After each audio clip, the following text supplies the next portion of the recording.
go check it out and investigate. Esoteric Order of Dagon. Also, to find the car wizard, as Snowman likes to call him all the time, um, who was spotted there. Ernie Bach Jr. Which I don't. I'm not sure if you were there for the Ernie Bach Jr. weird shenanigans. Where you ready to go? This Say guy, again. Ernie Bach Jr., the car wizard. I don't remember him. Oh, yeah. Okay. That's Then remember you Virgo weren't. being part of is the Then you weren't there. reptile people. It was the reptile people. Yeah, in the Agrogen van. Lizard men. Okay. That was a while ago. It was like many That months was, ago. that But was a while ago. I didn't remember where the fuck you guys were. Were you guys like in Boston or something, or was it Yeah, I'm like pretty sure we were in the last. I remember playing this. I'm pretty sure we were like down in Boston somewhere. something like that? But anyway, you're now in New England. But you're supposed to meet them. It's assumed that you kind of just drove up in your own personal vehicle. You're playing the computer scientist woman Kim, right? Yeah, she Okay. could get out So relative. she just kind of drove up in her own vehicle to meet them at the Easy Pump and Go gas station, which is about roughly 6 to 7 miles outside of Innsmouth. In between, I think it's the fuck is that town's name? I'm just gonna look it up real fast. Because there was another town that was mentioned by H.P. Lovecraft and in the mythos. Newburyport, I think it is. No, never mind. Newburyport's some other place. It's what Innsmouth is based off of. I think it's Dartmouth, maybe. Either way, you are in between towns, like just off the country roads, basically. They don't really have an actual highway going from Boston or Arkham to Innsmouth at all, because Innsmouth is basically a neglected fishing town. You Hmm. know, they're more or less self-sufficient and don't really deal with the outside world. As far as your character knows, Vertigo, they rolled a bunch of checks last time, so they know a little bit more. But you're supposed to meet them at the Easy Pump and Go gas station, which is, like I said, about 7, 8 miles away from Innsmouth. And we'll just start the scene with them already arriving. Is my music not working? Oh, because I have it turned on. That would explain it. One moment. No, my music is turned all the way up. What the fuck is this?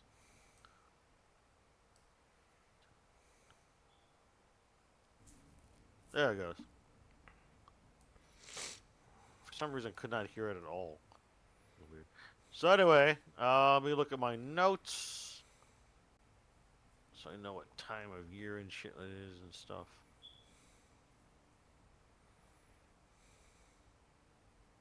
It is one moment. Looks like it is. Yeah, it's a gas station just outside of Innsmouth, Massachusetts. It is approximately. Did you guys like drive directly from like buying stuff? Didn't stop for the night to sleep before you went off to Innsmouth? I want to say we slept before, but I'm not sure. Uh, do you remember Gargamon? Did you guys sleep before you went to Innsmouth? Or just go straight there? I remember that we talked about it, and I wanted to go without sleeping, but then the other members of the group convinced me to stop to sleep first. Uh, Oh, okay, that's right. Yeah, otherwise for you would lose reasons. willpower. You Yeah. would lose Yeah. willpower and stuff. Okay, so therefore you would have left in the morning, and you would have rolled in at about 8 a.m. Monday, September 6th, 2027. So before we start the scene on a very rainy day, um, just need you to give me one at-home activity for your character. Vertigo.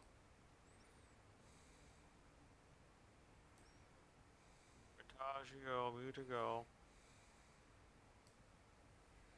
Go. Is he here? There you go. Dark and Stormy soundtrack. Vertigo, you here? Yeah, yeah. Okay. I would like to know what at-home activity you're doing.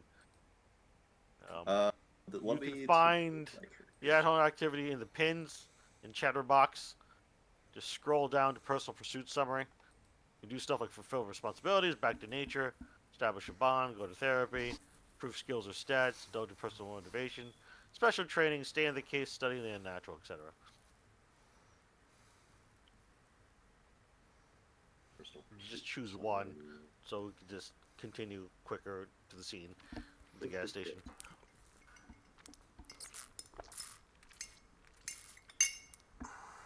I feel it's like a little bit better. Instead of giving you like 2 or 3, I think 1 is fair enough. Because you didn't have to suffer, for example, a bunch of sanity loss. So you weren't here for a bunch of sessions. Mm-hmm. Like, unlike Snow, who was here for like almost every session without fail for a while, which is why he was in single-digit sanity for the longest time.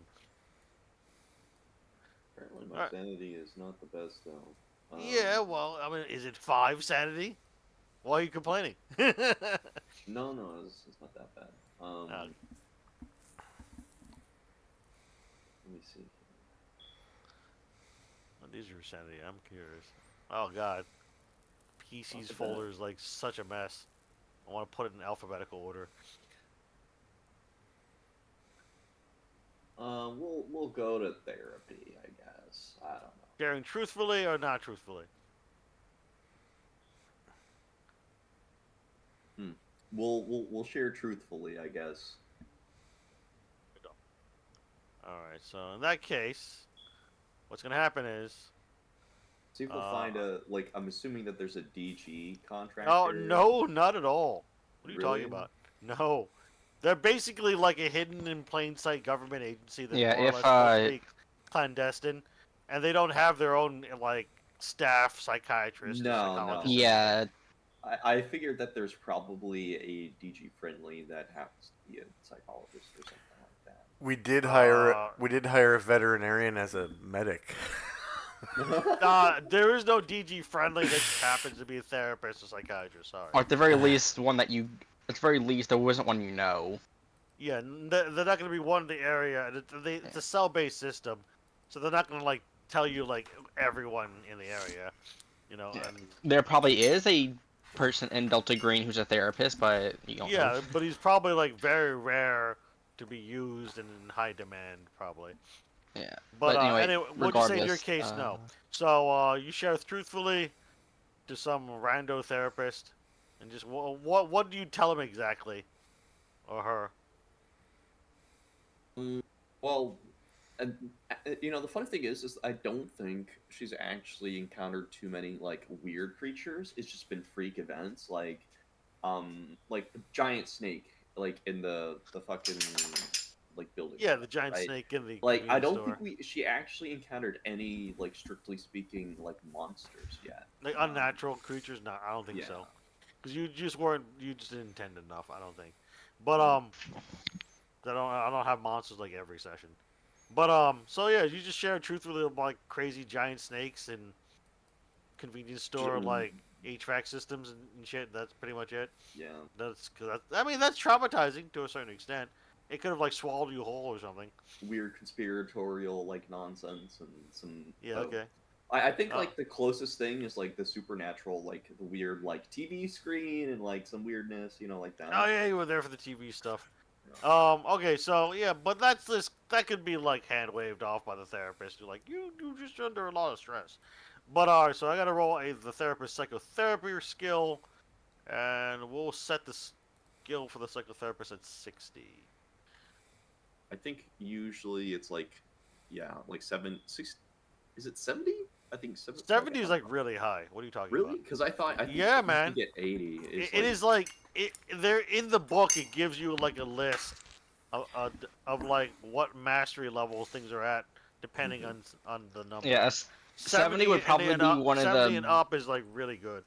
Like, Yeah, like we're talking world best. I mean, keep in mind that at least in Delta Green, like even like good surgeons are probably 50, 60. It's just that they have tools that they can use to, Yeah, they have. Oh, That's really? what the plus 80% I- stuff is. Yeah.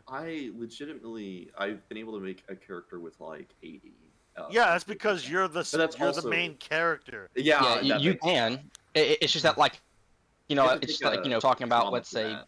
I'm just gonna assign 60%. Hey, look, they succeeded. All right, so they succeeded. In this case, you're gonna have to reduce one of your non-delta green bonds by 1. So basically, you're neglecting one of your bonds, and it goes down by 1 point because you're just going to therapy all the time. Because it succeeded, the therapist actually gave you good therapy, maybe prescribed you some antidepressants that you may or may not take the modern game day. You just gain back 1d6 sanity, but don't forget you lose that 1 point of non-delta green bond as a trade-off. Or sanity. 4 sanity is not bad. You gain 4 sanity back, so slightly above average. But yeah. So you do that for like basically a year, because you've been gone for approximately a little bit under a game year. Because like it is early September 2027 now. In any case, the other two, Allard and Gargamon's character, Mercury One, aka Jesse, have arrived at the Easy gas station. I think it's called the Pump and Go or whatever. Gas station is the full name, but it doesn't really matter. So, and it's a very stormy, overcast, like very cloudy, barely any sunlight kind of morning, I should say. And you arrive at the gas station. I think you should all be on. Yep, you should all be on the verbiage. Should all be on the Pump and Go gas station. In any case, you pull in. Which I think around here is one of the ways in. And you're using a rental vehicle, guys, or 1 or 2 rental vehicles? It was We're two. doing 2 vehicles. Yeah. 2 Yeah, vehicles? 2. Oh, so you have like a little convoy going? Like a little mini one. Okie dokie. Alright, so you pull up, you go to the gas station, and there's actually, unlike the map, there's a distinct lack of cars. You don't even see any cars parked anywhere. None at the gas pumps. I just kind of pulled this map, and these aren't like vehicle tokens, so I can't just remove them unless I like went to MS Paint or something. But so in any case, no, there are actually no vehicles. There are vehicles parked in the back, you see, but they look pretty rusty, rusted out. Maybe had their hoods popped and Cadillac converters and other shit stolen already. And that's about it. But there are no vehicles at the pumps. You do see a sign that just kind of flickers, the neon sign in the stormy morning that says open at the front here at the doors. And yeah, what you guys doing exactly? We'll just say that Mercury 1 is the first one to drive in. So you just park at a pump that you put your token at. Yeah. Okay. Yeah, you park at the pump, and then you realize that the pump lights aren't even on, and it's not one of those like older style pumps where they have the analog shit, but it's like supposed to have lights on or something, but it seems like the lights are broken and things like that, and it doesn't even seem to be functional, the pumps. Kind of low on gas too, so this doesn't really help. Yeah. All right. The drive from Boston to Arkham and then to Innsmouth is like a good several-hour drive. So actually, if you had a full gas tank, you probably shouldn't be low on gas. You just kind of have half a tank of gas or something. But anyway, yeah. What are you doing, Gargamon? I'm gonna go in. What was our cover story that we agreed on, Redbird? We're I think we're just divers or like tourists, something like that. Okay. Oh, is that what you guys agreed on? Okay, cool. Yeah. Just kind Or not sure for divers. I don't know. I know what we are. We are like a bunch of weirdos who heard about rumors of Innsmouth and came here to see the spooky city. Basically, a bunch of morons. No. No, okay. You can decide that. I mean, you can change if you want to. I mean, it's up to you guys. It's your characters. Yeah, I Alright. mean, like personally, like I like divers the best, but Yeah. You guys. the problem is this wasn't fully decided either last time, so it's you know, no matter Yeah, what, it's fine. iffy. It's a fine. It's a fine. I'd just go with divers if I were you. Yeah, I go to the front counter and see if there's anybody there. Yeah, you go to the front counter. At first, you don't see anybody there. The lights are kind of flickering on and off. Not sure if it's the heavy storm going on, if it's just like a dilapidated gas station that's not even really operational. But as you approach the counter, you hear some movement, and then a trap door looks like it's open behind the counter, and a guy climbing up a ladder. Who look like something like this. If I can get his fucking picture. There we go. He's climbing out of the floor. Yeah, he's just coming out of like a trap door. What? There's like a ladder. There's a trap door behind the counter. I'm serious. Wow. Okay. I'm gonna walk back outside before he comes out. This is you see his head pop up. He's got like a mostly balding head, and he kind of looks like that with fishy eyes. I'll be right back though. I'm gonna grab a drink, and then Okay. you guys can decide what to do next. Yeah. I'm terrible about that. That's a big ass red flag. I mean, it's Innsmouth. This place is red flag central. He said we're like still an hour from Innsmouth. Yeah. Yeah, we're not even in Innsmouth yet. All right, I'm back. Sorry about that. Got thirsty and forgot to grab the drink and put it I mean, next to me. yeah, that's part of the reason why we kind of were like really serious about like getting really serious about getting the stuff we need, because once we're in Innsmouth, we're probably not gonna actually get. It's gonna be hard to find stuff we need, basically. Probably. But you haven't even been there yet. How do you know? But I mean, a good educated guess, I guess. But yeah. So your character, Gargamond, comes back into the rain. There is some protection for there's like a coverage roof thing. Where the pumps are. So like around this area, Yeah. draw. You can guess where it is. But and you come back outside, you can just see the rain coming down, past the awning, basically the giant awning. And where's your character, Redbird? Like in this spot? Like you have to remember, there's no actual cars up here, even though it says, well, not says, but looks like there are on the map. My friend I can't will erase them. come in probably like a minute or two later. All right, but all right, so you're gonna be This right one. there. Okay. Yeah. So your character, Jesse Navarro, comes out after seeing the guy just coming out of the trap door in behind the counter. At approximately when you were walking in, and you see his vehicle just idling there that wasn't there like a half a moment ago. All right. Alvard's vehicle. It's probably like a Corolla or something. Pretty common rental vehicle. Was I told that he was gonna join us on this mission? Who? Yeah, I was there. Yeah, Alexander Alvard was buying shit with you and Dillinger and requisitioning Yeah. shit last session. Remember? Oh, About okay. 2 So weeks this ago, they were isn't like- the new player. No, this No, isn't Vertigo's Vertigo's. character. Vertigo's character is supposed to show up here and meet you here at about 9:30 a.m. basically. Right now it's about 9 a.m.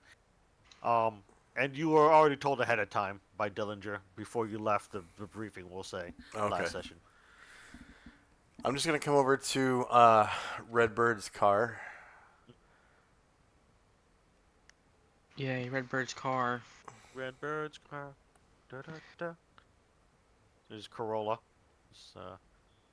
This episode of Delta Green sponsored by Toyota. This episode of So- Redbird's car. Swiss, we're still an hour away from Innsmouth, right? Yes. What he said. Yeah. So About, I'm it's just gonna- actually more like 15 minutes. 15 minutes to 20 minutes away. Okay. You're about 7 to 10 miles away. roughly. Alright. I'm gonna tap on Redbird's window. Okay. I'm gonna lean down so I'm kind of close to his window, and I'm just gonna whisper like, the cashier at this gas station is one of those inbred-looking fish people. Alex nods, just not surprised, going, "Yeah, that's about right." When I walked in there, he was climbing out of a hole in the floor behind the counter. Well, I would say we should investigate it, but I'm not sure if we need to focus more on finding getting our bearings first. I think we should look for another gas station, but okay. He kind of says, "Well, we could look for our gas station if you want to, but I'm gonna be honest. From what I understand, I'm not sure if there's gonna be a gas station without a inbred fish person on it. Deep ones have been here for at least 100 years, we think. All right. Funny you say that because you guys rolled and then like discussed it. We So got you- crits, so we got yeah, a lot of yeah, information. you got pretty good fucking rolls. So here's that handout with all that shit there. Yeah. The Innsmouth deal.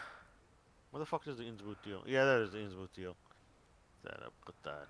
Just kind of left it there. Innsmouth deal is a separate handout, which is hyperlinked to the first one, but here it is.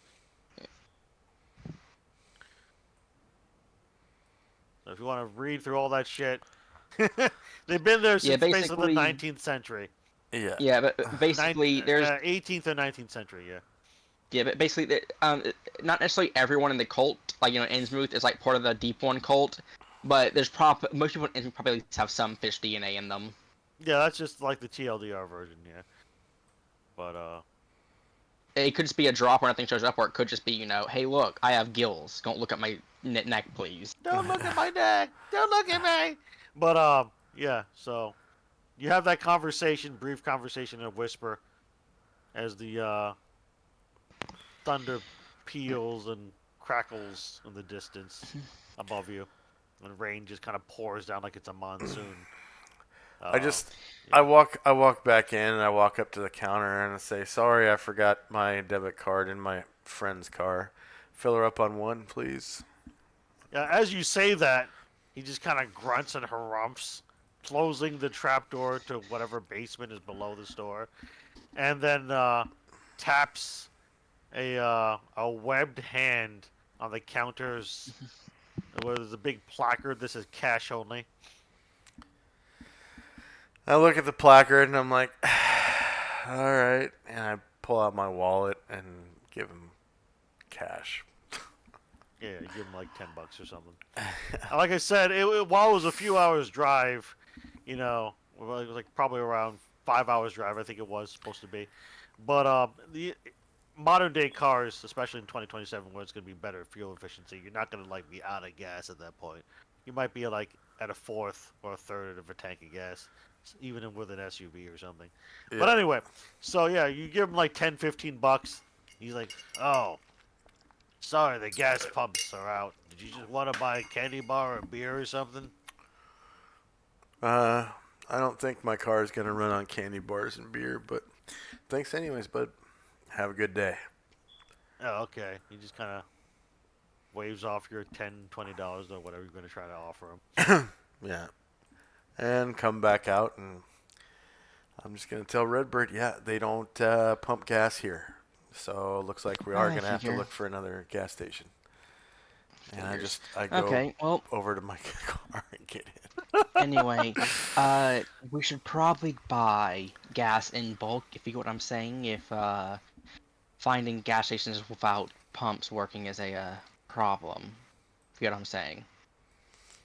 I don't remember. Basically, Innsmouth is like this really isolated town, right, on the coast. And there's no other like towns or villages around there. They're just Go ahead. Isolationist, surrounded by like. yeah. Let me Mountain find the and- Ipswich. That's the name of the other place on the way. So Ipswich, I think, is a real town in Massachusetts. It's Mhm. kind of like a rinky-dink town. Ipswich, Massachusetts, I think was the other place. Yeah, It's like Ipswich. geographically difficult to access. Yeah, yeah, it's pretty much it is.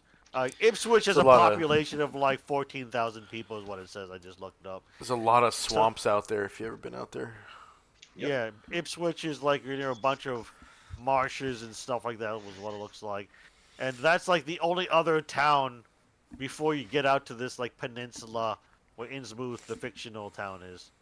So it's like Innsmouth is supposed to be like in deep in the marshlands, right Yeah, on and the more coast. specifically, it's also, I believe it's surrounded by like a small like elevation, basically, to where development. Yeah, is I'm looking up the difficult. maps now to give you guys an idea.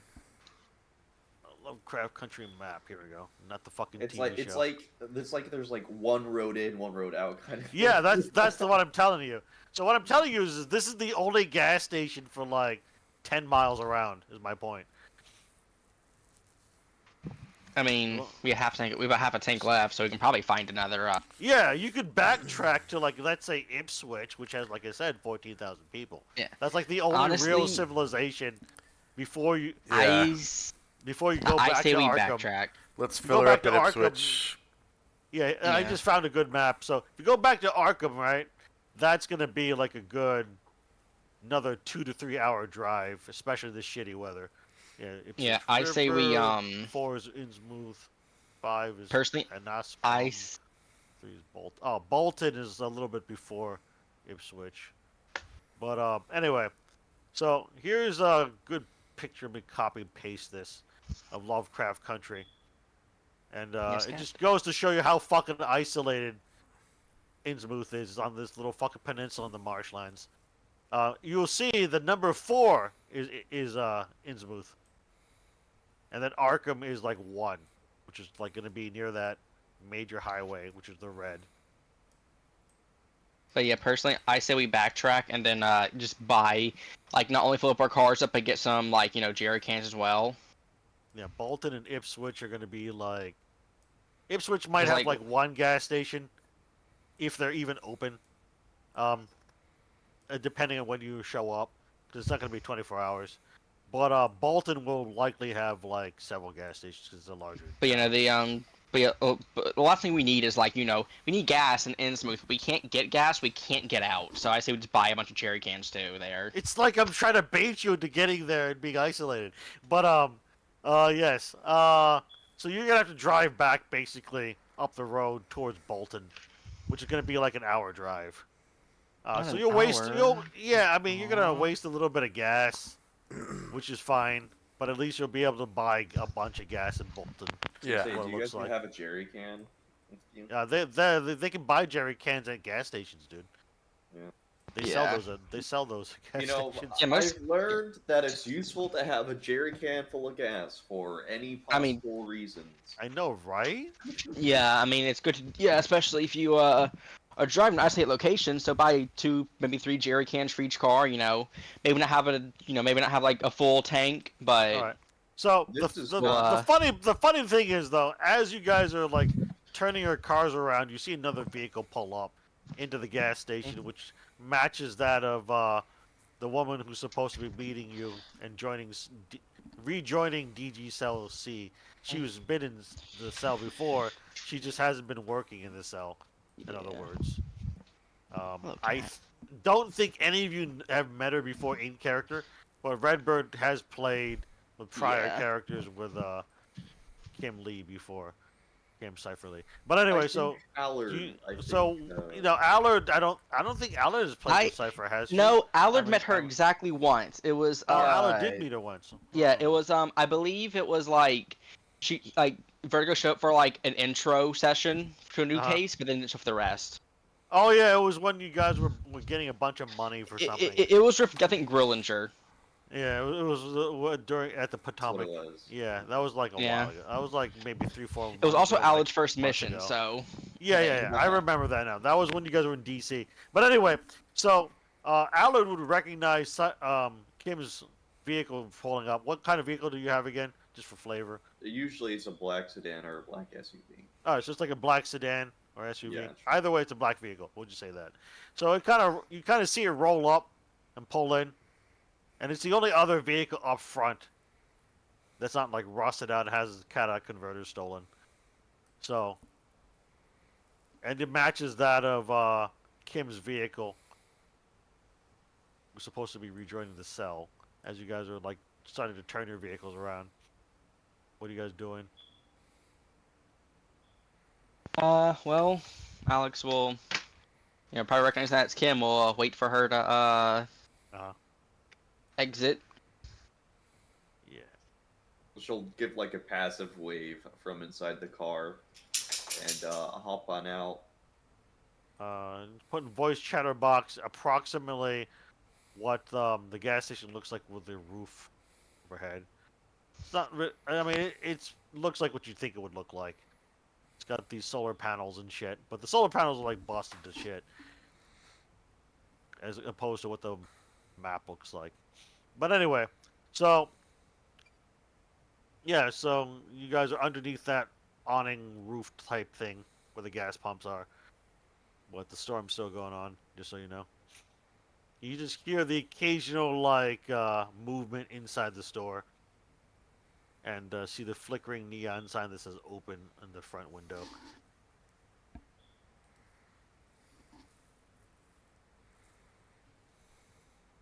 You might want to describe your character because Gargamon hasn't played with you before, Vertigo. Yeah, Kim is let's see. I actually have a description written up for her. Yeah, if you have a quick description you want to read, or just show us a picture or do a combination thereof, that works. Then I'll ask She Gargamon is to do the same thing. she's a 5'4", like Asian descent, and she generally has like a kind of like an alt punk look.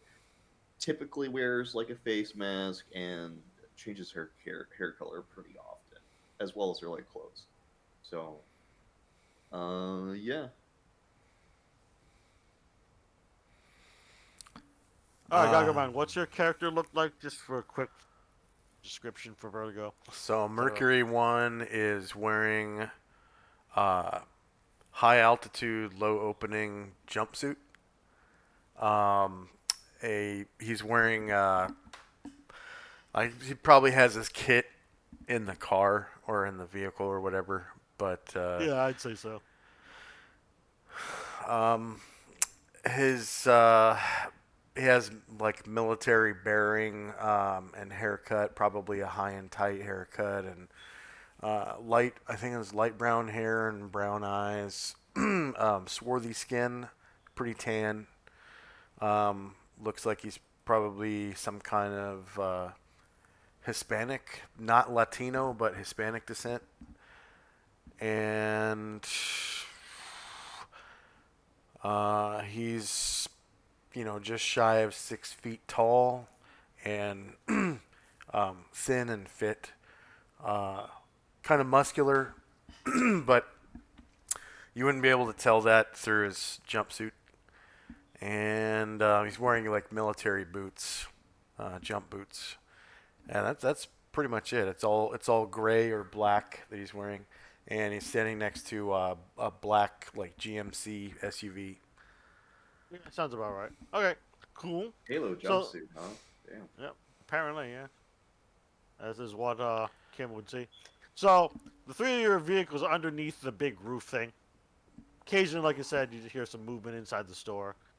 And after a couple minutes of you guys like looking at each other or just approaching each other, you would hear like what sounds like drilling from inside the store, and like a whirring sound.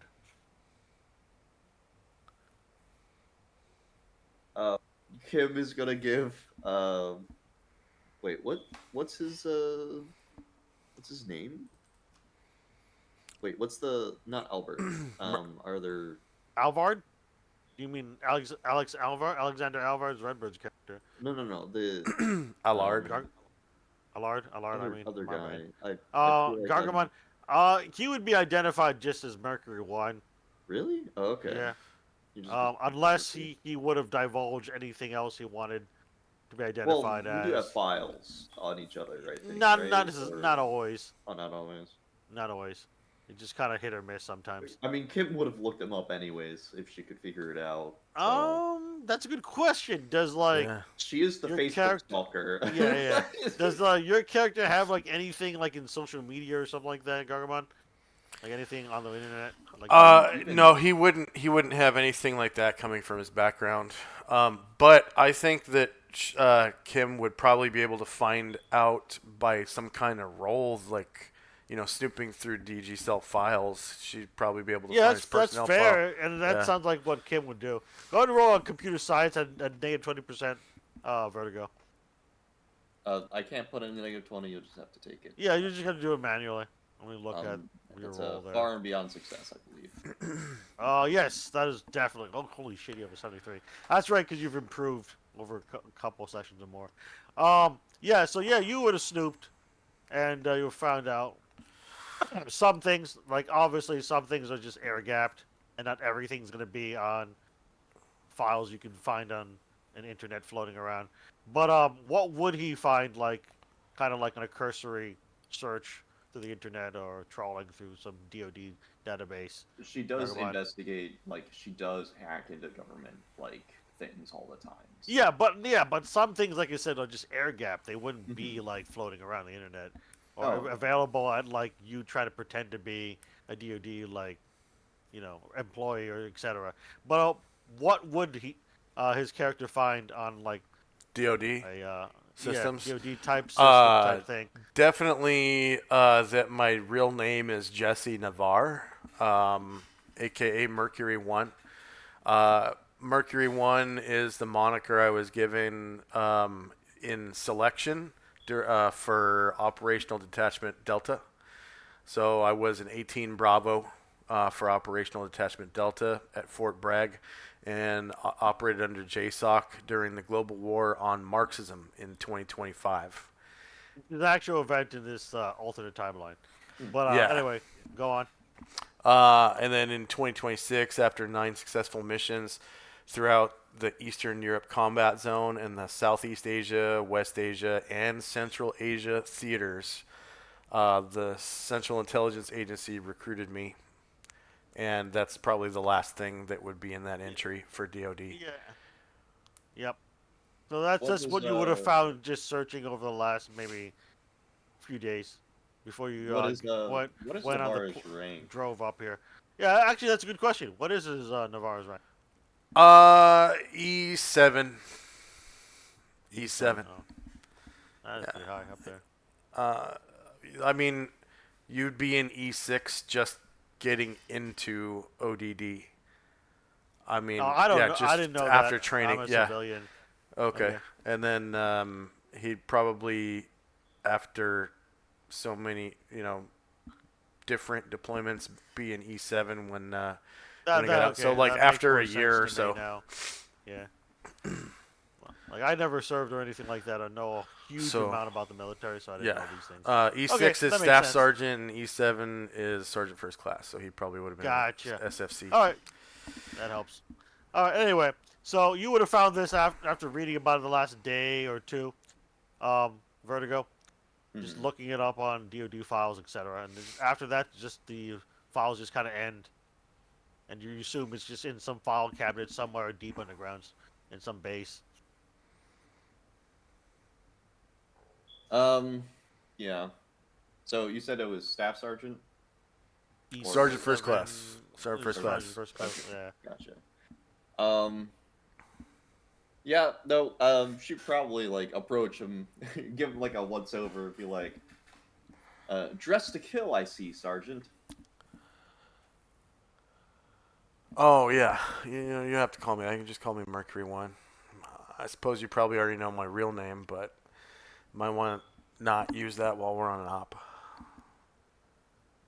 We'll go with let's see, Johnny Hernandez. How does that sound for you? Well, I already have a cover name. It's Mercury One, but that's fine. Yeah, Johnny Hernandez, if you want to call me that. We're not going to use that in front of other people. Okay.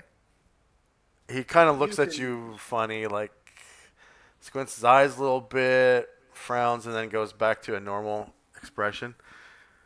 She gives Like, off kind of cocks his head to CIA the vibes. side a little bit. She gives off like deep cover CIA vibes, but it's definitely That's not like, what I'm picking up at all. I'm Okay. picking up like she wants to fuck. Oh no. She's giving you a very like critique of your ID because it's a little over for the scenario. I think. Yeah, you're just going to some fishing village, is what it seems like so far, to the any outside observer. And Dr. Allard, Yes. it's nice to see you again. Likewise. How things been? Oh, the same. Still doing this. Ah. Well, what happens to be the matter? I mean, gotten gas or? Well, you see, unfortunately, the gas here is, as we would call it, the pumps aren't really working. Gas isn't flowing, so we were going to double back to a gas station about, 30 minutes back that way, get some gas, get some jerry cans, and,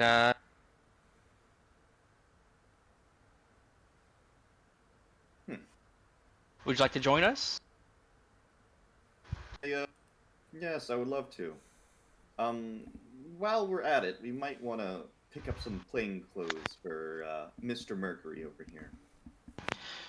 Not to worry, I am pretty sure he packed plain clothes. He then looks at Mercury 1. You, did pack plain clothes, correct?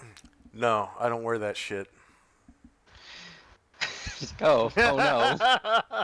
She cocks her head. Well, you would have see. seen like some like shitty trucker type clothes in this store, by the way. Mercury One. Not that Five. you would actually consider wearing it. I'll Well, say you I would've wouldn't have seen trusted him. Well, anyway, do we have a plan to double back to the previous gas station? Plan Yeah. or a method of action. Yes, well, let's go. As you guys are Hey. talking, you see the lights flicker out, and just like basically all the power just go out to this gas station, as all the lights just flicker off. Yeah, well, let's go. Anyway, I think that's When we- actually The street lamps nearby on the intersections would just kind of like die off, as you can see, like right about here, and here the street lamps would just die. anyway, You're just kind of in darkness except for your headlights of your vehicles. Jeez, yeah, as they we, just now went out when we're about to pull out. Yep. About Okay. to pull out. Really. Just all the lights go out. Yeah. And like Spooky a power shit. outage. Yeah, kind of Yeah, kind of spooky. yeah, as we leave and stuff, basically, Kim will get a call from Alex, and if she accepts, he will basically explain the mission, which is go to Innsmouth, Deep One's up to something, and Deep ones are up to something working with the car wizard, aka Ernie Bach Jr. yeah, and we're there to find it out. Ideally, get Ernie Bach Jr. arrested, and probably stop whatever the Deep Ones are doing, because when they start like putting their chips down, that kind of stuff, that usually means they're getting close to something big. Gotcha. And does Alan explain that Ernie Bach Jr. was killed once before and did somehow live? Yes. He will emphasize that capture is best if possible. He has had his head blown clean off, and that didn't stop him, so... He came back eventually, anyway. Came back So, from like like, a body bag. He's... Obviously, Alex isn't sure if, like, maybe killing him this time actually put him down permanently, but he also might not, so who knows. Do wizards have 3 lives? Do they have 9 lives? Nobody knows. They have... Well, heck, they have as many lives as my mag will tell them they can have, which... Hopefully they'll have more than lives than my bullets I have.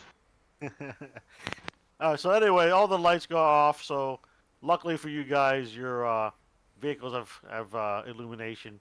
So your vehicles just start to leave the darkened gas station as you continue to hear drilling and whirring from inside the store. Other than that, nothing else seems to occur. So you hit the highway again, and you head back towards Bolton, the next real piece of civilization which is going to I be more guess. than like 50,000 people or so. I think it is. Back to civilization. Yeah, so you got. Let's see. Look at this map here of Lovecraft Country. So yeah, so Bolton is 3. You're kind of in between 3 and 4. 4 being isolated as fuck on the peninsula, Innsmouth, and the marshlands.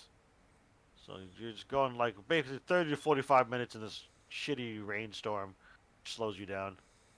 I mean, you can drive really fast in a rainstorm this bad if you really want to. That would prompt a drive check, just so you know. But Yeah. otherwise, it would take you a little bit longer. Yeah, I would. I mean, I would I'm love to fine get with into a taking wreck longer. at this fine time of night in the middle of nowhere. Yeah, I don't think anyone here is Cabretti, so I think you guys are cool, just taking it easy, right? Yeah, at least Alex is. Yep. Sounds like yeah, all 3 of you are just gonna take it easy and There's I mean, like, separated convoy. I mean, look, it's one thing to, like, need. It's one thing to. It's one thing being like, kind of pushing for time. It's another thing being reckless. We wouldn't save much time driving through it anyway. So who's in the lead? Like just driving towards the front, because you're not trying to make it super obvious you guys are in a real convoy. So you're Yeah. kind of separated by a few car lengths per car. Yeah, But who's in the front though? I'm just curious. Kim, because she's got the sedan. We have the SUVs. Aha. All right. So Kim, I need you to make an alertness check. As you're just driving up like the state highway kind of thing. Okay then. And therefore you must make a drive check at a negative 20%. Oh Jesus. no. That's literally just a 0%. No, that's a 1%. There's no way I'm making that. You could have rolled the 1. Yeah, dude. You just gave me a 20% penalty. To my That- man. What the fuck is wrong with you? Why did you roll a 1? The penalties and modifiers are in increments of 20, man. You didn't have to give me a 20% penalty, brother. You could just say like, oh, well, you don't have to make a drive check if you see the thing. No, it's more like you don't see the thing. So, That's what I'm saying. so the drive check is more like do you swerve around things smashing into your vehicle, or trying to smash into your vehicle? You know what? At least I get to level these up if I survive the session, right? Yeah. Yes, Yeah. yes, actually, yeah. See, this is why we always bring a car. Switchlight's just destroying ours. Yeah, it's always about like crashing. Like every and single, losing the rest. I swear, no lie. Every single like scenario, it's like we're losing a car. Yeah, no. Yeah, This is like the that's true. 5th time that Kim has gotten into an accident. Yeah. Really, yeah. Every So far, the every track single one. record's been like that. Almost every Every single session you've lost a car. Yeah. Some people keep ambushing us in our cars. At this point, I don't think any of our characters are riding like comfortably. We're all just paranoid because we keep getting attacked in our cars. Yeah, no, that's actually hilarious because I remember the last time, like one of the last times, literally, yeah, there was like a group of like fucking dudes that like crashed into us with fucking like started shooting at us, right? And so we're like trading fire from the inside of the SUV that we were in at the time, and of course Kim was driving, even though she like reluctantly took up that task, and it was raining because of course it fucking was. I mean, it's always gonna be raining in like scenic, But yeah, no, atmospheric, like scenes. But yeah, no, like I think at this point, It's kind of like uh, Blade Runner, but like horror. I think at this point, like, okay, you know how like, a lot of people like they feel less safe in an airplane than a car, even though statistically it's not how it works. I think it's for the opposite. Like at least in an airplane, a car can't just suddenly like crash into us. Yeah. Oh well. Oh well. All right. So basically, you try to swerve, but you're just not skilled enough in this slick conditions, and you crash into something about the size of a big tour bus. That's just kind of in the road, just kind of leaps in the road in front of you. And Oh my about gosh. yeah, it's a big tour bus size Creature. shadowy creature. Yeah, I'm Oh, trying to fuck. upload the handout right now. It's just fucking taking a while. It's a good thing I got that cattle prod.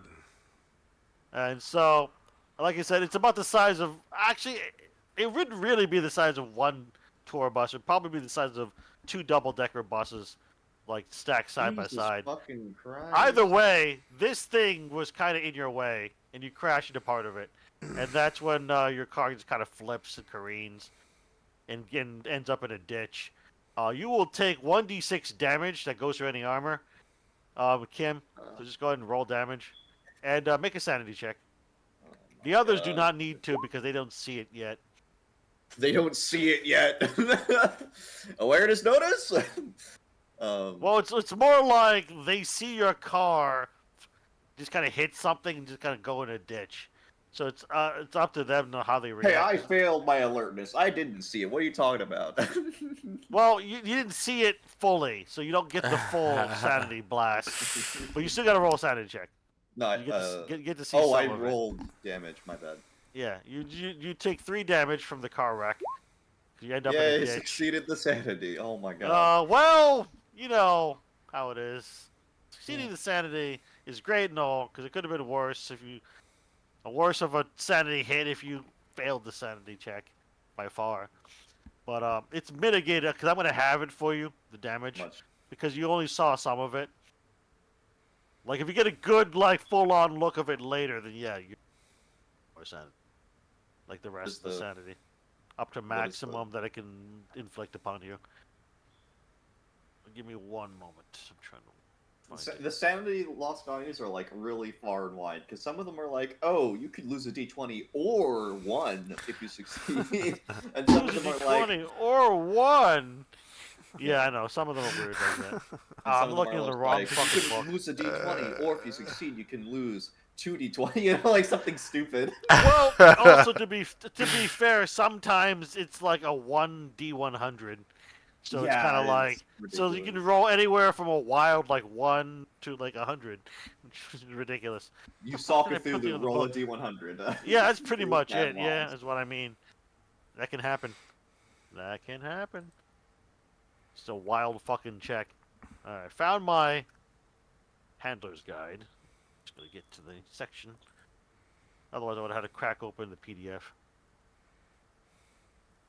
Alright, so the other 2 of you need to make an alertness, otherwise you will highlight and see whatever the hell sheared part of his vehicle, Kim's vehicle, and then cause it to kind of flip and end up in a ditch. So I need Good thing I exist. Mercury 1 and Allard to roll alertness in the because you guys aren't like right up behind Kim's vehicle, so there's a chance you don't quite see it as it kind of bounds across. We the see it using the the power of state the dark highway. side. How?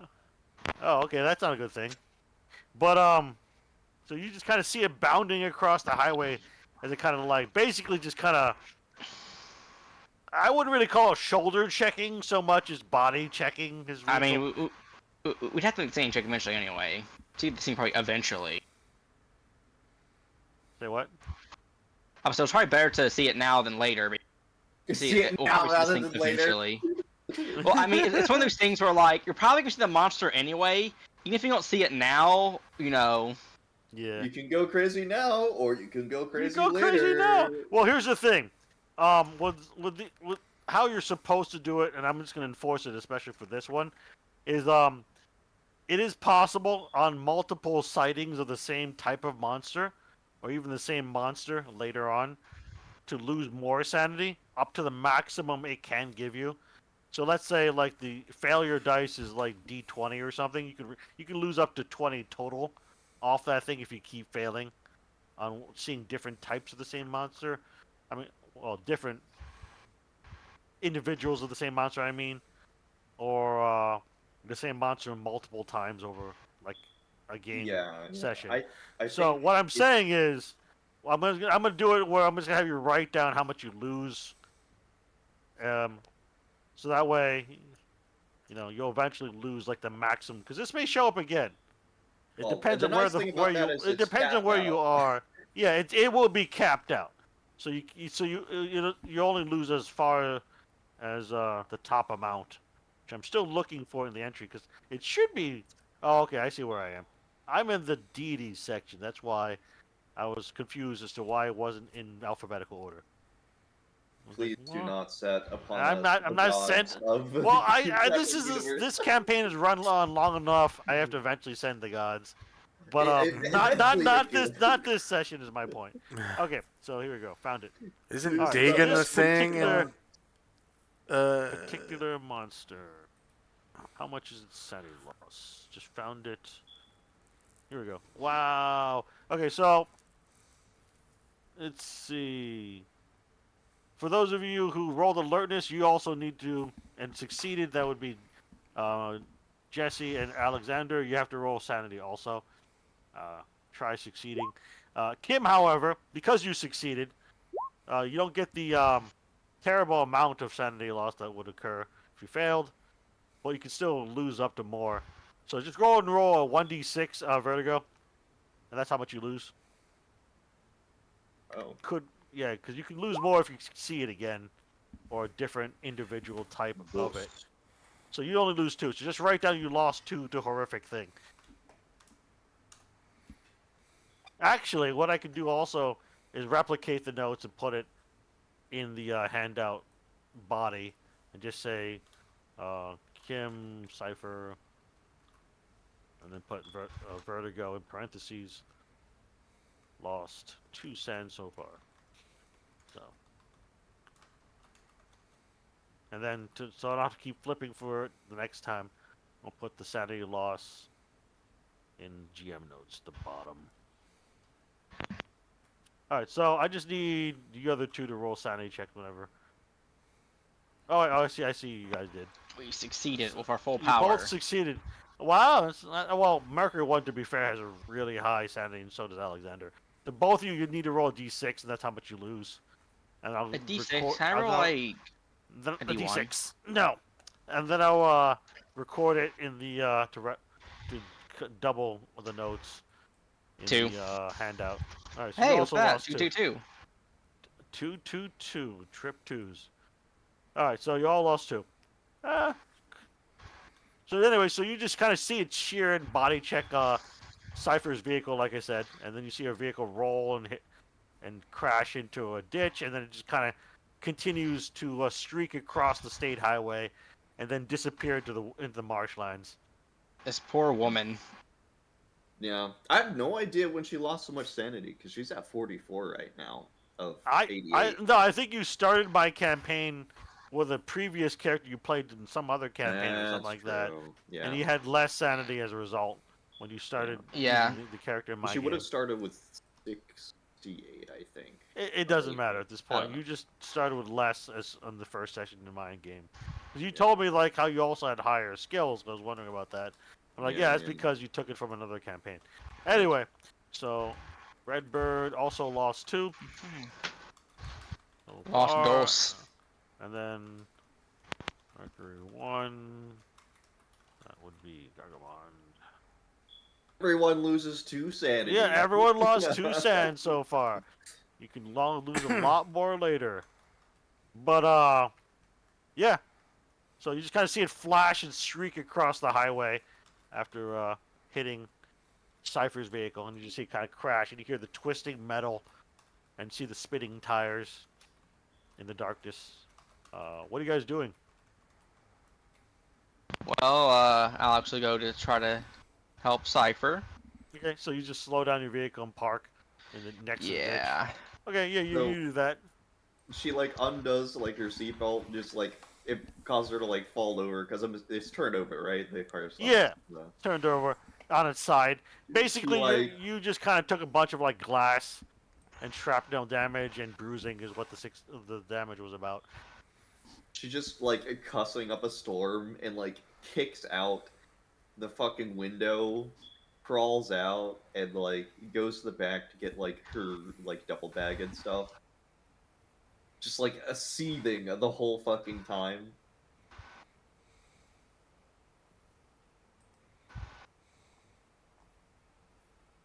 But what was nasty thing? Well, nobody knows. Didn't get a No good one look at it. knows. Didn't get a good look at it, which was actually a good thing. The sanity check, if failed is kind of assuming you got a real good look at it, and then your mind just kind of deteriorates. But anyway, yeah. So she kicks out the window, grabs her stuff while cussing and stuff. And Allard is like got the vehicle parked next to Yeah, he's just kind of the wreck. doing what he can. Bit of like blood like dripping from her brow. Yep. She like points at like Allard and is like, and next time you're taking the lead. She fucking throws her shit in the back of the SUV, slams the doors, folds her arms up, and she sits in the back, just kind of just like she's Fuming. just absolutely fuming. Yeah. Okay. He's very So, upset. so Gargamon, did you just drive by them, or did you also stop and just see what was going on? Yeah, I stopped. I mean, Okay, you stopped and you I'm not see just all gonna this. Then drive by. Can you imagine her like reaction when they both drove by? Oh my god, dude. That would be terrible. She'd be like, I'm about to quit Delta Green, guys. I'm about to She would two other legitimately agents." just leave the mission at that point. She, like, I feel like what would happen is that she'd be like, maybe Karoteka had a point. God, no. But yeah. So yeah, you would stop and just see what was going on, but then you see that it was pretty quick. Gargamon. And, I mean, she's a hacker. She would yeah, legitimately she just grabbed her probably stuff plot your and just downfall. go into Allard's vehicle. Yeah. Anyway, so you continue on to the gas station. We'll just call it a mobile. What the fuck was that, everybody? I just lost 2 sanity points. What happened to my brain? What happened to my brain? What was that, guys? Did you see that? Oh, you saw it too. Okay. The numbers. What do they mean? Roll another sanity check as you may or may not realize characters in a tabletop role playing game. Yeah. The dice are spinning within the frame of my mind. Oh, jeez. But anyway, so you continue onward.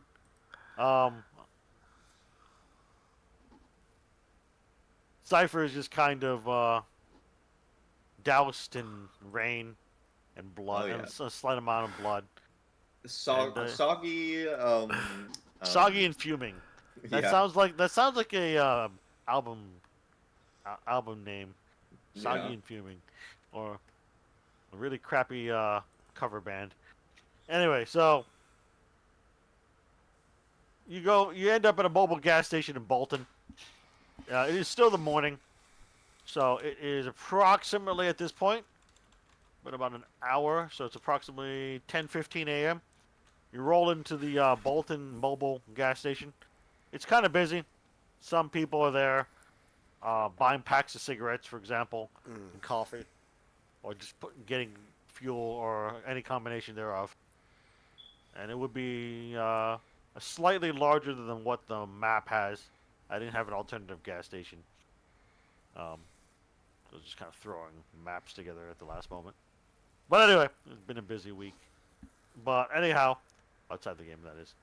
But anyway, so it's going to be similar in setup to this gas station, but larger, we'll say. There's actually cars at the pumps, and the pumps actually work, and they're not analog, and they actually have the, you can pay at the pump with your card, for example. And it's also got that annoying voice and advertisements on the little video screens showing you, hot dogs and fucking yeah, the different Twizzlers. hot dog, like, buy Twizzlers and da-da-da-da-da. You know? And it shows you little, like, 30-second, like, movie teasers for 2027. Probably yet another Fast and Furious movie. You know what I mean? But, so it's like Star you pay Wars the pump, 10. you get to watch all these fucking teasers of movies and product ads. But, yeah. So you just kind of sit in the vehicle, Cypher? Ready to go. Yeah. Sorry. What? Okay. You just sit in the vehicle? Oh. Yeah. Probably. Okay. Okay. I was just checking to see if you like left the vehicle, then people just look at you weird because you're like got little bits of glass in you and you kind of got dried blood, for She'll example. probably get like a first aid kit out and like get like a mirror and just like kind of like put a band-aid. Yeah, I was about to say because if you did try to like walk around in public, then I would just be like, I could try "Oh, to look first at you aid you if weird." you want me to. Yeah, well, yeah, either or, both of you can roll first aid at a 20% bonus. Keep in Okay, mind, well- first aid kits have like 3 uses. I think it was. I have one with a single use left and one fresh one. So Yeah, fresh one should only have like 3 uses. Like 5 is like. Oh. ooh, okay. Lord. Well, let me see Cypher, if I can help. as you are trying to wait, hold on, Aha. 60. If it's a 20% penalty, yeah, then you would Or the push. 20% bonus. No, 20% bonus on you would have 50% chance. Yeah, that's still a fumble. It's still a fun Yeah. thing. Yeah. Allard at least would make something So- out of it. Yeah. So what would happen is, Cypher, you like go poking around trying to get the glass out. Instead, you accidentally drag glass across one of your major um, veins or arteries, and it just kind of spurts a little bit of extra blood, so you take 1 damage. But then, of course, Alexander manages to patch that up, in addition to all the other shit that you've already had, and then gives you some painkillers for your bruises. Tells you to change your socks and your clothes, etc. She's And, like initially trying to do it all herself, and then Allard like has to step in after she like. Like, just well, gets, you're like, gonna bleeding kill a bit yourself, more out of her woman. brow. Yeah, so basically you take the extra damage, and then Alexander heals heals 1d4 damage. Okay, well here we go. So hopefully you heal 3. more than 1. Okay, there you go. So Oh, you have a net loss to- gain of 2 HP gain. So lose 1, gain 3, net gain 2 from earlier. So that's not bad. Because if it was just gonna be a 1 on a 1d4, then it would just be nothing. allow. That would have been stupid. But hey, dice give it, take it away. But so anyway, yeah, you do all that. You guys fill up on a bunch of jerry cans of gasoline. We don't need to do any transactions for that. Nothing weird actually happens in Bolton, or anything. It's just a regular town. Just during just a really heavy rainstorm. I think Bolton, Massachusetts is actually a real town. Yes, it is. I just looked it up. Bolton, Massachusetts is actually a small town, even smaller than Ipswich, apparently. And it has about 6,000 people. With 20 square miles of area for the town. Not a whole lot of town. Mm-hmm. Oh shit, Snowman! Design. Snow Oh, Minis. welcome. Hello. Snowmanici. Snowmanishi. Hola. You missed the me doing my destroy 1 vehicle per session quota. Session quota. Yeah. hey, guess who got in a crash again? Not Sam. Cypher. Yeah, it was Kim. Oh wow. Yeah, nice. Yep. Sorry, I don't Yeah. mean to Got do in a stop car down, but crash. I'm home. Nice. Alright, cool. So anyway, yeah, they were just filling up on gas and patching up car crash injuries and apparently self-inflicted injuries that Kim Cypher Lee just did. Because she botched a first aid kit roll. Pulled a little bit of too much glass out at once. Just without kind of, having, yeah, just too much glass at once and dragged it a little bit. Oops. But luckily, Alexander healed her up for 3 HP damage. Anyway, so your character is invited for a ticket to the opera. Did you already have in your sheet? I only glanced over at Snowman and didn't earlier today. I probably should have. Did you have like a home area, like where that your character lives at? Like Yeah, a different part of the United States than New England. Yeah, I mean, he's hails from Arizona, northern Arizona. Northern Arizona. Okay, then he would have gotten a ticket to the opera, a one-way ticket, etc. Get on a flight, and a rental car waiting for him to meet the others in the Bolton, Ipswich / Innsmouth area. kind of thing. You were given the one phone numbers of Mercury One and Alex Allard, and also Kim Lee, or it's referred to as Cipher in the encrypted text you get. And you just said that you got a ticket to the opera, show up in New England, northeast of Boston, basically, and Arkham, and they will explain your mission once you meet up with them or call them up, kind of thing. But they should be in the Bolton, Ipswich area, and probably on their way to Innsmouth by 10 a.m. or 10:30 a.m. of early September, which in this game day, look it up, it is Monday, September 6th, 2027. So your character would have arrived already and in like a few hours northeast of Boston, past Arkham, maybe stopping in Arkham and thereabouts to get some gas and maybe a bite to eat, and then kept driving. From Boston to the Bolton area towards the marshlands where Innsmouth is, that's like a 5-6 hour drive, just so you know. In any case, so yeah, you would arrive pretty early actually then in this game day, Snowman. You would have arrived. Hey, probably thanks for the around 4 sub. or 5 a.m. Kenneth. Got in the car, loaded your stuff, and then just started driving. So. And Well, the you would have at least bits. had some rest on the plane. Or route, Shamrocks. I will say, from Arizona to Thank you so much. Massachusetts. In any case, yeah. So we'll start this scene as they're filling up gasoline at a small town gas station, mobile gas station, with your character Snowman. And Snowman, please adjust your character name and title on this server. Oh, Because it's yeah. still Agent Sam Butler, Yeah. who's totally not here. He's in Carcosa, maybe. Yeah, 1 second. I'll do that. Yeah, do that real The fast. boys. He's in Carcosa with the boys. With the boys. With the boys. Cracking open a cold one.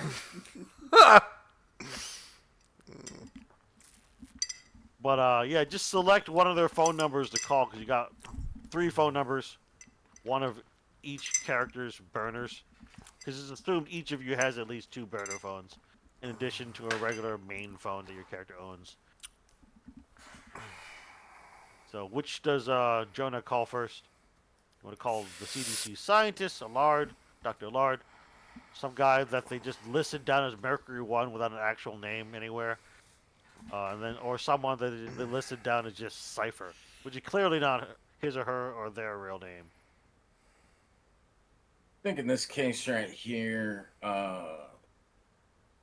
Jonah Two Feathers Yazi's gonna probably try to connect with Dr. Allard. Okay, that's like the only real name that's not a monarch of some sort or nickname in these 3 listed Here numbers we that have you got. Mercury One, we have Cipher, and we have Alec. Dr. Nice. Allard. Alex. Yeah.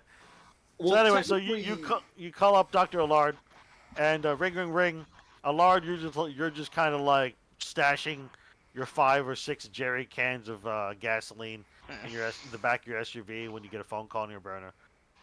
Alex picks it up, cries. You would have expected, all of you, just to integrate the story, that you would have gotten a new team member to replace your dead and gone AWOL, 2 party members of your cell recently. So, this Jonah Two Feathers Yazi is one of them. But anyway, yeah. So go ahead. You say hello, Alex, right? Yeah, I'll say Okay. hello, as I can. 'Cause you can. Is this the good doctor? Yes. Well, I just got in from the West Coast and I'm wanting to link up with you. Where do I need to go? I'm sitting here having smoothies all morning. Well, first I need to ask who you are. Yeah, we'll just assume that Jonah and the rest of the party, they're just separated. So like Jonah's by himself, and then the other three are at the gas station. But you're all like going to be in the Bolton area. I posted a Wikipedia article about Bolton, Massachusetts, a small town of less than 6,000 people, in Chatterbox. But anyway, go on. Dr. Allard, seems here that I've been given this very enterprising, you don't see him throwing the air quotes, enterprising opportunity to check out some opera in this area. Your Alex just kind of sigh and go, well, if that's the case, That's the All right. case. Well, Apparently, I I was given guess- your name and 2 video gamers. yeah, Video that, gamers. that sounds about right. Or YouTubers or something. I don't know. These I mean, that's the thing. Her handle is legitimately, that's like her hacker moniker, like online. So I mean, that's- he's not that's the he's not thing. wrong. I couldn't help but laugh. I mean, Accidentally it's not wrong. that. Anyway, somebody get she's back- back. Sorry. Get back in character. Yeah, Alex kind of sighs. Yeah, you're not wrong, I suppose. Anyway, I'm going to give you the location we're currently staying at. It is a gas station not too far off from Innsmouth, and see you there. Well, are you giving Jonah the gas station where the Yes, guy, name where the last gas station you were at, or the gas station you're at right now where you're filling up? jerry right cans? now. Okay, so He's that's not- the gas station in Bolton then. Yeah, about to So- say yeah, Bolton. Okay, so either way, you just get a gas station address of a mobile gas station that's less than a mile and a half away from where you are parked somewhere, probably like at a Dunkin' Donuts or something. Snowman, Yeah, I'm or, at the, or I'm like at a the McDonald's, smoothie, or like a I'm at the Smoothie Smoothie King. King. Yeah, Smoothie King Jr. or fucking McDonald's or something. I don't Yeah. know. Point is, you're less than 2 miles away, so you drive up to meet them. Yeah. You just see you got descriptions of them, like text descriptions, but you didn't get photos or anything. So you kind of have to piece it together, Jonah, who they are, and they kind of have to piece together who you are because they got the same thing, just kind of a written out description of the character. Who would be Alex joining will warn. the cell, but not an actual photo or anything. I say warn. Alex will let him know that apparently we have a new agent coming in. Yes, in this cell. Or rather, a new opera attendee. But anyway, Snowman, you have a new character now, so could you briefly describe your character? And if you have a picture, throw it up in like Chatterbox or something like that, or whatever. Yeah, Jonah Yazi, as you know, you know, I think the thing that would stand out about him as I go to try to pull that art that I have for him, just give me a sec, but he's Sure. he's Native American Navajo, and he, you know, he's gonna dress almost very Indiana Jonesy. He's an anthropologist with archaeology specialty. You know, so basically he's an archaeologist, and he just really got interested in, you know, into that because of certain, you know, esoteric, occultic things that he heard while sitting around while Grandpa was passing the peace pipe, so to speak. And I hope that doesn't come across as stereotypical, but I did sit around and the peace pipe was passed last night in our Hispanic family. Sorry, but yeah, I mean, you're gonna see like the khaki pants, the Timberland hike, or the not Timberland, but just the hiking boots, and like the vest and the hat. I mean, it's all that is kind of stereotypical for that guy, but he's not got a hulking build. It's probably average, and I mean. From there, outside of that, I'm not really sure what else to say that we won't learn along the way. And let me find that art. So I got it. Somewhere. Yeah, here it is. It's coming. All right. So you already know what a lard looks like. everyone. The only person who needs to describe yet again, sorry, Vertigo, is your character, Vertigo. Sorry, wait, what? Your character, because Snowman doesn't know what your character looks like, does he? Do you Oh, remember from the no. last time you played with Vertigo and Cipher, Snowman? Probably. Okay, then we'll just skip all that. Yeah. Either way, Yeah. you guys all meet at a mobile gas station. I'm trying to speed things along. It's Um, Yeah, we've been at this for about an hour, which isn't a whole lot, but trying to speed things along to get into another scene that's actually not at least a horrific monster thing just body checking one of your vehicles and destroying it. But anyway, um, yeah. So you guys meet at the gas station.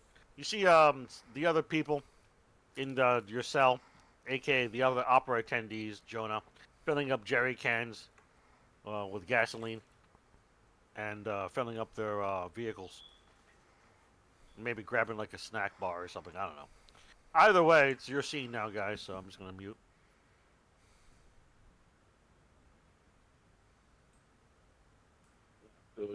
Jonah gets out of the. He walks over to. Well, he starts scanning the parking lot looking for the tech. That's what I'm doing, right? I just got the kind of a basic text description of these folks, Text and I'm like, description of them, and like da da da da, color hair, approximately this height and weight. You don't actually have like a photo or anything like that. all right. So as I scan the parking lot, does Jonah based on that description, is he able to perceive these, or at Yeah, least sure. We'll one of just say these? you do, just to Yeah. the brevity of the scene. He pulls his hat down a little bit. He's got he leaves his bags and stuff in the car, but he does get out and he's got like a walking stick that he kind of just always, well, you may learn that he always kind of tries to keep it with him. And he walks over and, is this the group headed to the show, the opera? And he's kind of got a puzzled kind of look on his face, I think. Now keep in mind, Snowman, it's like heavily raining and storming. And he's walking right through that rain, and he's got the hat on, but definitely no raincoat. Wait, what time of the year is it? It is early September in, Okay, yeah, in New yeah. England. Yeah, so it's probably maybe cool, but not. Yeah, so he walks right through it, not even phased. Actually maybe pauses and looks up and squints his eyes and pays a little homage to some ancestors delivering this glorious rain, and then continues on over and says what he said. Looks like you folks are here for the show, with a puzzled look on his face. Yes, just another night at the opera. Fake blood and all. And she kind of like gestures to her bandage on her forehead. It's not really something I really do too much. Go to the, and he air quotes, opera. And he doesn't say, he's not yelling this out. He's kind of trying to keep it as kind of low because he's coming across very unsure about things. And Bloody Snowman's not 100% sure how deep he's been briefed prior to this, which is why there's the puzzled look on actually what his role is and why he was called to do this. We'll just assume you just got thrown in like a lot of Delta Green agents. That's what I was thinking. Just thrown in with like no briefing. Yeah, hell yeah, right on. God. So yeah, there we go. It's good. I wasn't even aware you were going to be a part of this whole operation here. Otherwise, I would have looked you up. Yeah. Oh. Don't worry. You Well, get used to it. I've been published. I'm still working on my dissertation. for my PhD, but I put that on hold about 20 or 30 years ago. You're a scholar of some kind? Ah, yes, absolutely. I'm a scholar. Anyway, yeah, I've been doing some work out of the University of Colorado, but out at the Four Corners Institute of Anthropological Research, Northern Arizona. But I got this weird kind of, message, and you know, did a little bit of checking on it and confirmed it, and I had this ticket booked, and I jumped the flight and made it in this morning. Picked up this car, and I've been sitting here having smoothies all day, waiting to meet up with you guys, gals, people. Well, you're in for a bit of a journey, but you were inducted into DG because you must have had some kind of, we'll say, experience, exceptional experience, right? With I don't know, spooky things, right? Yeah, Snowman, your character would have at least had a brush with the supernatural, aka the unnatural, which made him stand out. That they handled pretty well. I Then he was, got recruited, and then he just yeah, got thrown into his first stop, aka this one, with no briefing. But that's just how it goes. I had this vision of my dad that went missing in Vietnam. He was one of the Navajo code talkers in a special group, and I had this vision not too long ago, and then it was a dream, and when I woke up, there was an image like scarred into my hand somewhat. So I started digging into this, and I came across this artifact, and I found the last known person to have bought this artifact was this Ernie Bach Jr. guy. And the next thing I know, I'm being contacted by this DG, whatever you've Yeah. called it, for this opera. Anyway, it's good to meet you. It's kind of raining. What are we, what's the next steps? What are we doing? What are we looking for? Ah. Look, well, simply put, we're here to ideally capture Ernie Bach Jr. He's an What? Innsmouth.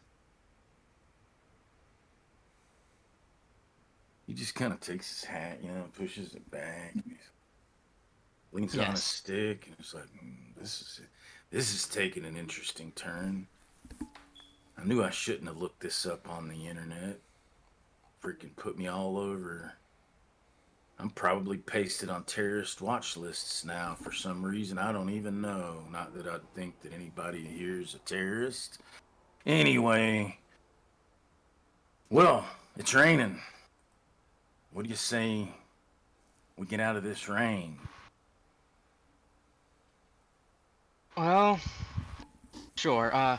By the way, for your car, I recommend bringing. Well, simply put, I recommend bringing more gas. Fill up, get jerry cans, all that junk. Oh, we're going on a trip, huh? Yes, well, that and Innsmouth. Simply put, it may be hard for us to gas in it. He reaches into his pocket and pulls out this pouch as he contemplates what you're saying, and you see it says beech nut on it, and he takes like a big 4-finger pinch out of it, puts that chewing tobacco in his mouth. All right. Well, let's get. Well, let's where can we get some jerry cans at? Trust me, I've gone some archaeological digs that you definitely had to carry extra fuel. Otherwise, you might get stuck in some lands that had some type of rebellious guerrilla organization, but that's in some jungles I was checking Well, out some if this gas artifacts. station doesn't have jerry cans to your liking, I'm sure there are plenty others. Should we just maybe park this car and consolidate down to one car? I mean, it looks like we could all fit. You're talking. No. You see a nosy a nosy deputy, sheriff's deputy, come up to you guys, who apparently overheard Allard earlier say something along the lines of kidnap or kill Gurney Bach Jr. So he kind of looks at Allard and looks at the rest of you guys. A weird assortment of people, especially Gargamon's character, who's in a Halo jumpsuit. Like, how's it going, guys? Says the deputy. And he just kind of has his hands on his hips and his belt, kind of tucked. His thumbs just tucked into his belt. What you guys up to today? Just kind of says in a nosy manner. Kim is gonna kind of approach him and lay it on thick. Be like, "Oh, nothing crazy, officer. We're just talking about." And she's like putting on like a Valley Girl accent, just completely like trying to change the style of mood, and basically talking about like a movie, like as if they were talking about a movie. Yeah, guys, like a we're gonna be late persuasion for the check. convention. yeah. I like how Gargamon changed his voice for that, just for that. Guys are gonna be late for the convention. But yeah, go ahead and roll a persuasion check. Vertigo. That's a persuade. Persuasion. Oh, you made it. So the deputy seems like his suspicions disarmed. Just kind of squints at Allard especially, and then looks around like, oh, okay, whatever, nerds, and he walks away. She'll be like, "Oh, I always do love our men in uniform," and she like turns away and like gags. Oh, you mean me? Thanks, Call of Duty. Yeah. Oh, you meant him. Oh, you meant him. Okay. Sorry. She's joke. Yeah, no, that's joke. Meta joke, I guess. Yeah, that was what the luck check was for, because I wanted to see if like someone in earshot heard Allard say that in public, like shooting and killing some random guy. But yeah, that was a good persuasion check. It wasn't a crit, but you at least disarmed his suspicion. So he's just kind of like, oh, whatever, nerds. And he walks away. To go Whatever get a nerd donut- does he To leaves. go get a donut Whatever, and coffee. nerds. Yeah, to go get a donut and coffee, basically. That's the funny thing is like Kim is kind of like a super nerd, so it does kind of track. Yeah, but I still find it funny that Mercury One just kind of like doubled down on that. He doubled down. He's like, Guys, the convention is like over there. Nice. Hurry up, guys. We're gonna get bad parking. Bad "You're way parking. better. You are way better at that than I am." That's like so good. That's fucking nice. Oh shit. But anyway, yeah. So you have averted the prying eyes and ears of a local deputy here in Bolton. So now what? Cry. We cry. So we're gonna maybe are we gonna consolidate cars, or are we just gonna go ahead and use double the gas? Well, we've we'll use double the consolidated gas. one of our cars. You see, in this line of, unfortunately, if you have car problems, only have one car. Well, that's really advantage, wouldn't it? And the two Well, I see SUVs it. are hauling gear that we're gonna need for the op. So we're gonna need a lead vehicle in the front. The way I see it, we really only need two. So, if you want to let go of whatever ride you have, she like looks around. No, we're gonna need all Then- three. Getting all three. Need a lead I vehicle. agree, actually. Wait, You why see, would we- we actually need three? We need Well, a we just lead lost vehicle. one. We just lost one. We need a lead vehicle to replace the one we lost. Because the SUVs are hauling the gear we need for the op. So you have to have a Y'all both throwaway have vehicle in the SUVs? front. Yeah, I don't think Allard and Mercury One really thoroughly explained that they are hauling a shit ton of gear.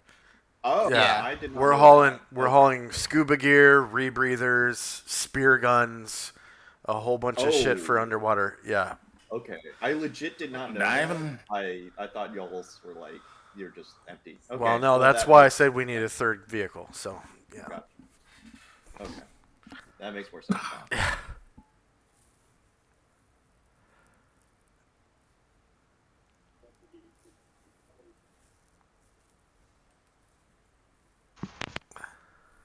Well, Alright, so you just keep all 3 vehicles, right? Yeah. And you So. just start driving up the state highway and the dirt Yes. roads and the country roads. Yeah. Like Jerry Marshland. cans Nuts are to left butts. in that Sounds good. Nuts to butts. Sorry. Roads. How many jerry cans are left in that gas station before we leave, though? I mean, You I probably figured- bought up like their entire fucking stock of jerry no, cans. There's no way. I mean, like maybe 1 or 2 per vehicle would be more than enough. I mean, here's the thing: the reason we bring along jerry cans is not necessarily because we need the fuel for fuel purposes. We'll say. Well, that's Yeah. obvious, but what I'm saying is, between the 3 vehicles, if you even buy just like 1 or 2 per vehicle, that you probably just bought out all the jerry cans they have in the front. They have to restock now. Yeah, They have to go like in the back and grab more and put them up front, kind of thing. yeah. So I don't think we need that. I don't think we need like 2 per vehicle. I think 1 should probably be enough. But Like, If it's I'm like not a gonna full like buy. micromanage your inventory, so we'll just say you have jerry cans. If you... Anyway, moving on. So you arrive eventually in the marshlands of Innsmouth, and you do pass by the where the wreckage of the total vehicle of Cypher should be, but you don't seem to see it. You just see like a greasy stain and motor oil, and maybe bits and pieces of debris, and like half a bumper where it used to be in the ditch. Like something just big just kind of dragged it away Wow. into the land. I swear to God, that. how does Delta Green expect us to do anything if their own OPSEC keeps getting breached before the mission even starts? Kim like sighs in agreement. Oh, you guys are in the same car together, so she would probably Most have likely, a yeah. long-winded conversation about this shit. Yeah, like, you gotta be kidding me. Mission hasn't even started properly yet, and someone's already on us. Like, is Delta, like, at this point, now I'm just wondering if Delta Green's just like, if, like, people just, how it keeps getting leaked, or like, how things keep being on top of us at this point.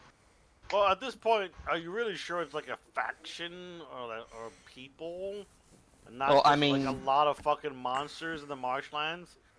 Yeah, well, that's did the you thing. not Is, did you not the Innsmouth deal and stuff like that, guys?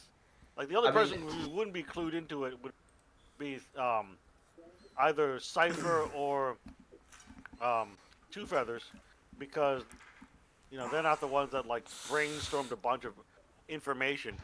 But if you think about it, for over what 150 years, the Esoteric Order of Dagon has been summoning all sorts of nasty creatures to hang out in the waters and marshlands of the area.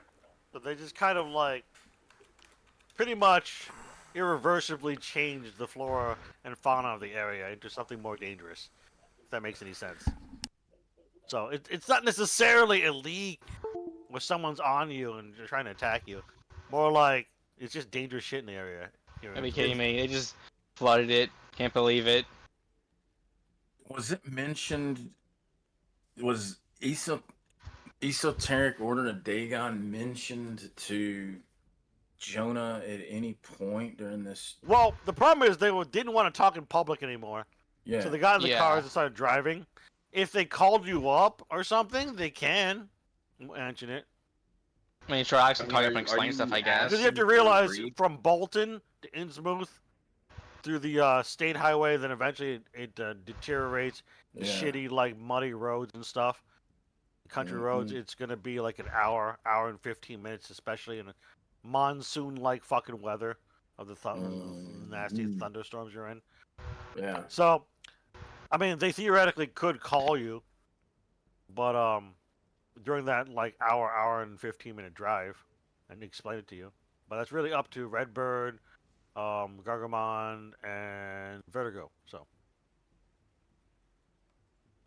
I mean, I don't know. I'm could assuming just we're call all 'em up. using like what is like effectively like encrypted comms Yeah, or I would know, assume you would plausible. have encrypted, basically military grade like radio communications. All right. Well, if that's the case, I guess Kim or whoever could like give like a more of a full brief on it while we're Oh, sure. driving. Well, what do you tell Snowman's character then exactly? Well, that's not going to be Kim. Kim's not going to brief him on it. Kim is actually going to do research on Jonah. She's going to Facebook stalk him, as she does for everyone. So you're basically just how? There's no like Wi-Fi, She has a marsh satellite lines. like receiver. Like she has like satellite. So you're basically internet. gonna link up to satellite like internet. Yeah, no, she has that like in her gears. It's like a I think it's Okay. like a So for the hour, you're just not gonna like brief or tell Jonah anything, and just instead just well someone look up else information can. on him. Alex will Al- brief him. Yeah, I was gonna say Allard, Dr. Allard could. All right. Well, Cipher, you can just go ahead and roll a computer science check, and then Redbird, just tell me in like not verbatim, but like um what's the other word for? Fuck, not verbatim. Verbatim is like word for word. Summarized. No, summarized or whatever. Okay, so here's what you brief. Well, what your here's what character you tells get. him. You get that we're here to hunt down Ernie Bach Jr. Also, understand that we by grand old time I mean we going into Innsmouth, which has its own complications, but we'll get to that later. You talking about the deep ones and the brief? Yeah, the deep ones. They get Innsmouth, which is a lot of them is ran by deep ones to the point where, quite frankly, the entire town is maybe not sure if Interbred the with, entire like, town. deep sea creatures. Yeah, it's not like compromised per se, but if there's someone important in the town, they're with the deep ones, most likely. The Esoteric Order of Dagon is with their cover church, Yeah. basically. So yeah, so your character is told all of that, and also, does Allard tell Jonah about the undersea city of Deep Ones? Yeah. Okay, yeah, it's near the Devil's Reef. Can Reef, Jonah do just off any the coast. digging into his occult knowledge on these topics, especially satanic, Yeah, you can roll occult. Dagons, all that stuff? You Yeah. can roll occult and that'll resolve. Okay, yeah. Not a crit, but you would know and verify rumors and half rumors about things like this. And some of the things you know that don't seem to rumors that don't seem to just rumors and rumors, not like truths that seem to line up with what Allard is things like how Bigfoot and the New Jersey Devil hang out in the marshlands of Innsmouth. That doesn't seem to make sense in line. Just conspiracy theories and made up cryptid tales. But otherwise, everything else you've heard about, according to your occult knowledge, which you did succeed on, Snowman, would line up, such as interbreeding between deep sea creatures known as the Deep Ones and residents of Innsmouth for over 100 years, since like the 1800s. Things like that.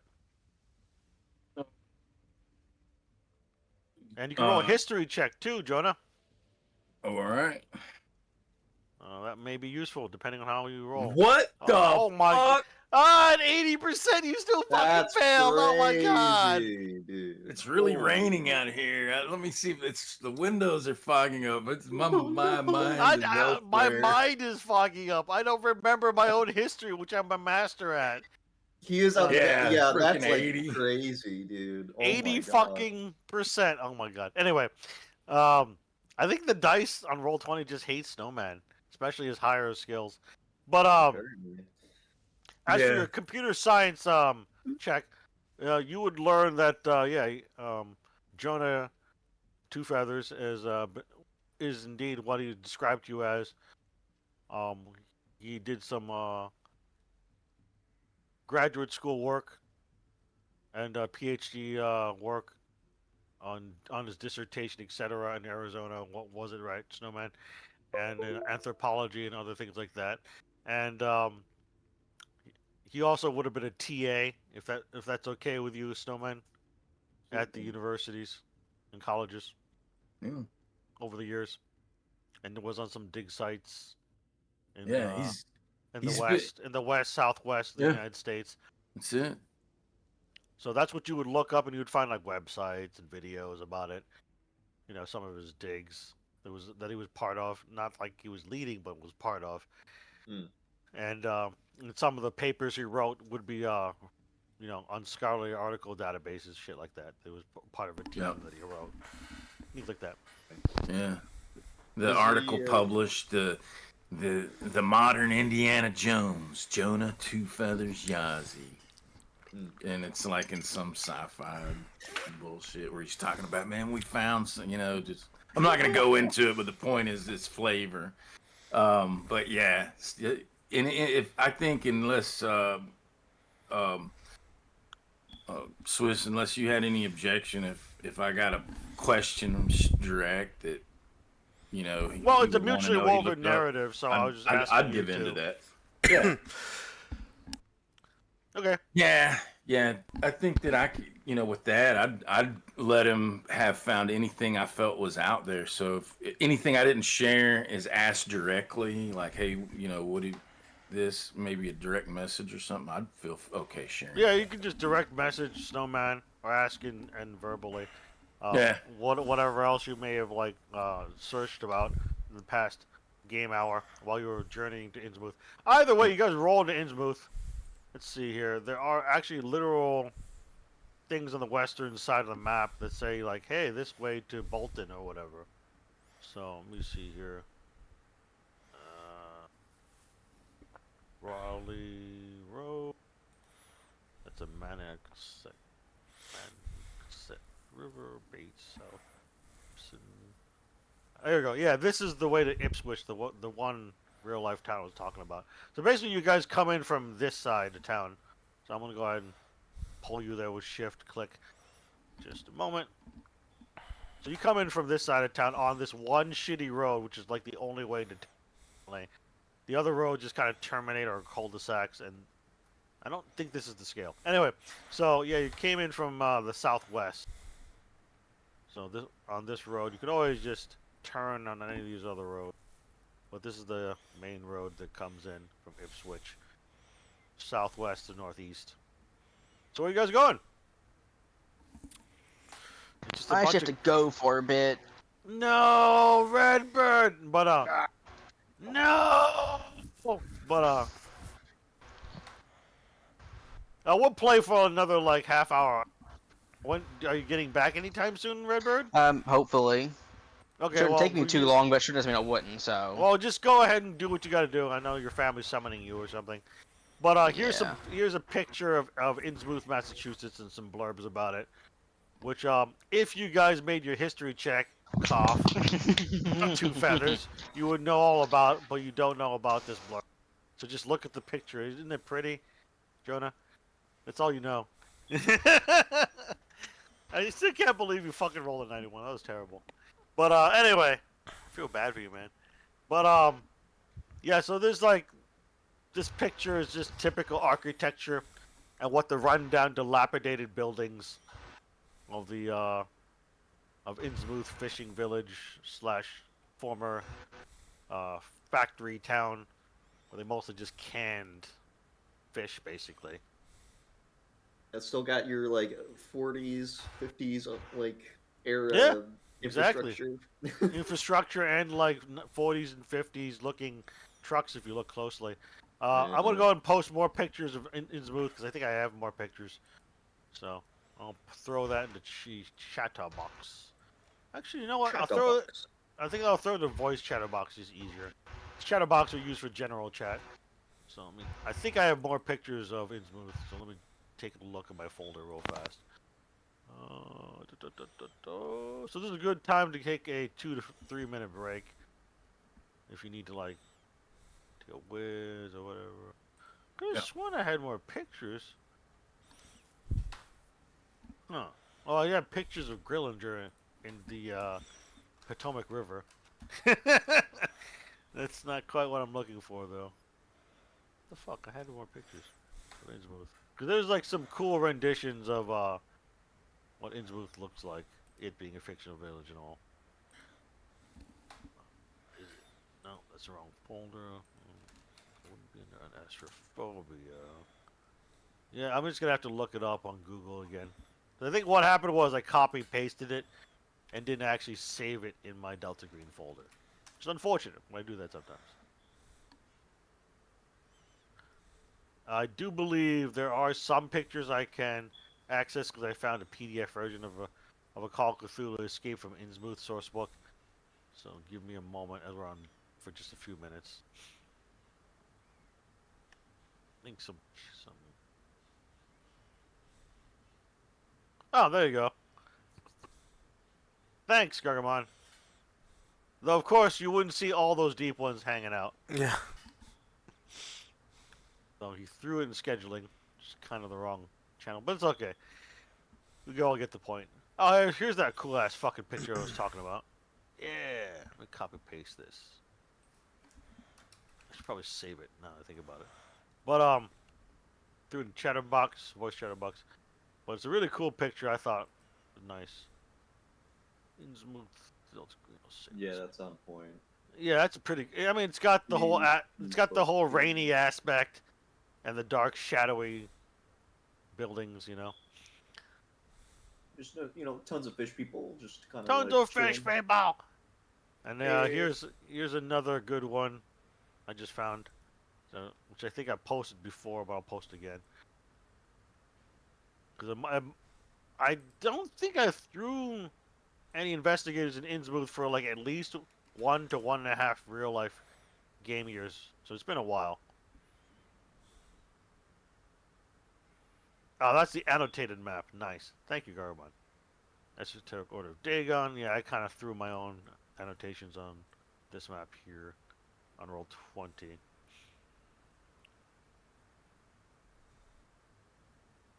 It's pretty fucking run down, is my point. See if the source book from Innsmouth has some pretty good fucking pictures. I was paging through it earlier because I got the. Can you believe the source book for Escape from Innsmouth, Call of Cthulhu source book thing, is worth like at a hard copy $130 to $140 US. Wow. Fucking crazy. Christ. Fucking crazy. Yeah, I was looking at it going like, I ain't buying a fucking hard copy. It's too fucking expensive. Is it like out of print or something? It's been out of print for over like 20 years. That's why. That makes sense. Because I literally got like the Delta Green like hard cases like a while back, like a number of years ago, and it was like relatively cheap. It was the 3 like book hard case, and I think it was like $70 for the 3 like books. So I don't know. It's like that's wild to me. Okay, well, first of all, where are you guys traveling to? There are a bunch of locations. I've gotten to the location section. I see that they have like general pictures that I found on Google image search, yeah. But there's actually pictures of like different parts of town too. Like the Marsh Mansion, the let's see what else is right here. The office of the Marsh Refining Company, things like that. So there's actually specific pictures. Like there's even a picture of what is this? The custom house on the docks. Things like that. So you go ahead and go back to the beginning of this section here. Actually, here's a good general picture. I'm just gonna have to zoom out, try to screen cap it. Yeah, it's not happening. I'm gonna have to F11. There we go. Print screen. This is a good picture from the source book. An Innsmouth panorama. That's the only one I can find that was like a general picture of Innsmouth. That wasn't like a very specific part of town. Like, you know, this is the building of Marsh Mansion, etc. So that's pretty cool from the source book. Don't mind the menu bar that popped up at the very top of it for some reason when I was taking a screen cap. No, So where are you guys going? I'm gonna go. As you can see, there's an annotated map in scheduling. So but there's like different places you can go. Like the Gilman House, Esoteric Order of Dagon Church, the fish packing houses. Let's see what else is here on these Ah, maps. The shit. Marsh Refinery, things like that. No, you can just leave it there. It's not a big deal. This server doesn't see a lot of traffic, so we don't need it heavily organized. There's another panorama of the city. Go ahead. Yeah. Kim is just Roll. gonna like mutter under her breath again. It's like back to the shitty town, all the shitty people, All the fishy people, you mean? shitty fishy fucking people. Shitty, fishy fucking people. Or maybe they're fish fucking people. No, not like that. Not like that. No, not like No, that. No. Alright, let me see here. This is a pretty thorough source book from back in the day. Change exit full screen. There we go. Don't want to. Fuck is this? Oh. Well, it was because I'm using it not in like a specific browser, like Acrobat Reader. So it's kind of got the text cursor thing, so I can't just use the hand to move around. Anyway, so welcome to Innsmouth. You've got different places, as you can see on the annotated map in the one channel. But let me see here. I'm trying to scroll around to find the source book a listing of places to go. Okay, so the Esoteric Order of Dagon, as I mentioned, a church near the center of town.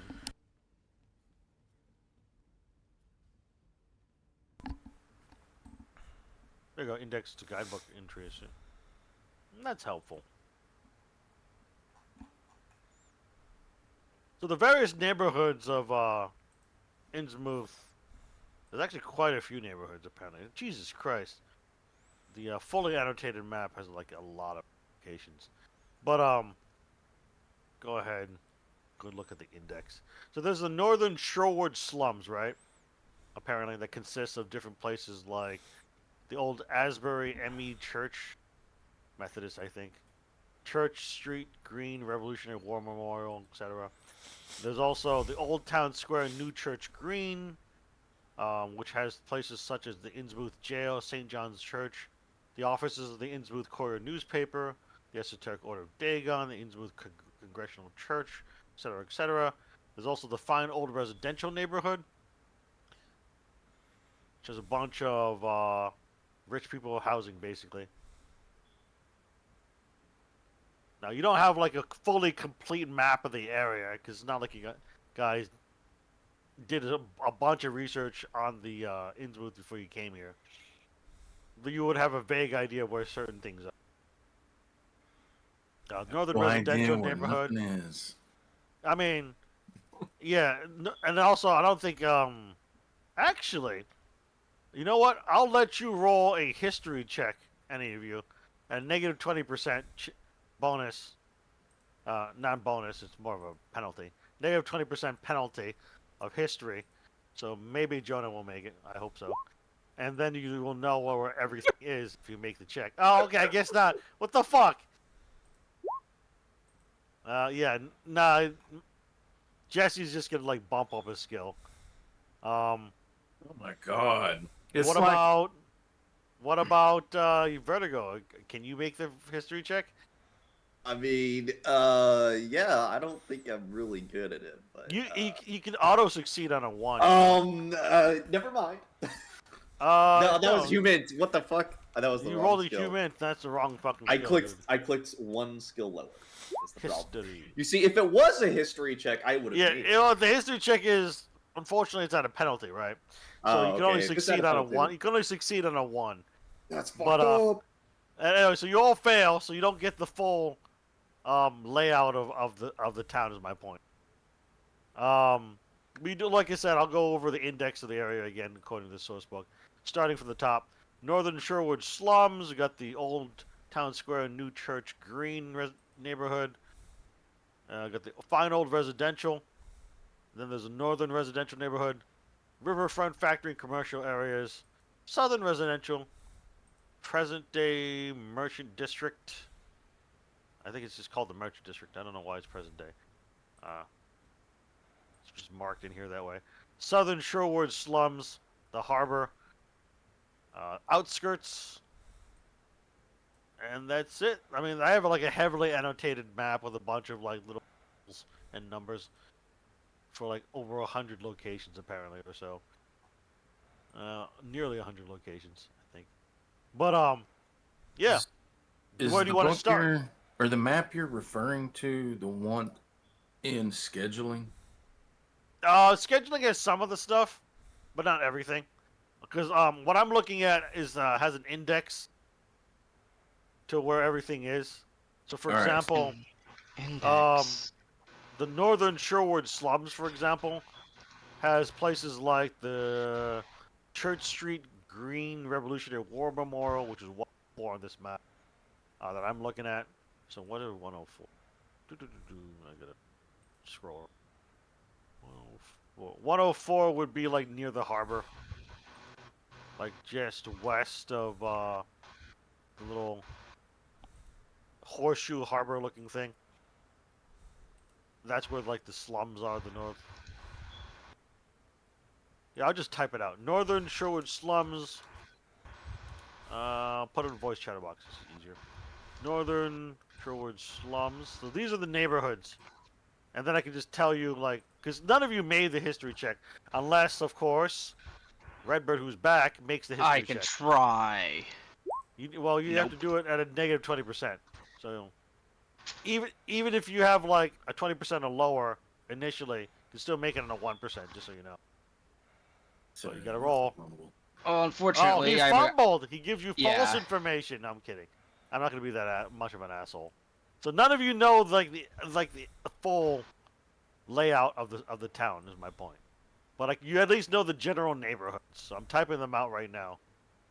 And oh, I should just put in game info notes. I forgot there was that fucking like channel. So Innsmouth neighborhoods.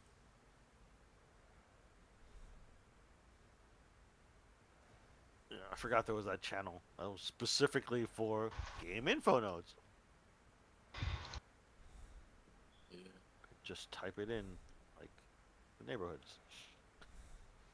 It would be much easier for you guys if you actually had history checks made, but oh well. Shit happens. Old Especially Town the Square, fucking New Church Green. historian. I know, right? It's just you keep getting tortured by the dice, man. Yeah. Old Yeah, Town everything else I'm Square. gonna roll good, but even Sam, I'm gonna be an expert driver. No, he was. No. Never got drive rolls. He fucked up so many He cars. made some. He made some drive rolls, but like, it's like 1 out of like 8 he made or something. Yeah, Church like Green. 10%. Yeah, he just struggled. I mean, it's just the roll 20 algorithm is just so terrible. I don't think it's actually balanced at all. So it is what it is. It's not a true dice roller. That's the thing. So it's not going to be fair. Northern residential. Yeah, because like those maps have some annotations, but they don't have like the nearly dozen I have on what I'm looking at. Riverfront factory and commercial areas, and then there's I think there's like 2 or 3 more neighborhoods. Southern residential. There you go. Southern residential. Like you can just look things up, because you'll actually find like phone booths, which I'll actually give you the mercy of knowing that there's still phone booths in the town, and you can just stop and look around, and the phone booths, because they will have like little mini maps of the area, the immediate neighborhood, certain points of interest, not every single point of interest of it. There's and it'll just at least list out the neighborhoods and just major points of interest. You know, like churches, for example. There's actually quite a few churches in town I saw on what this index shows. Slums. God damn it, this place got a lot of neighborhoods. Harbor, duh. And then I think outskirts is the last neighborhood. I can finally hit enter. Yeah, that's it. Okay, so these are the Innsmouth neighborhoods. Got the Northern Sherwood slums. Old Town Square, New Church Green. Fine residential, northern residential, riverfront, factory, and commercial areas, southern residential, merchant district, and southern Sherwood slums, harbor, and outskirts.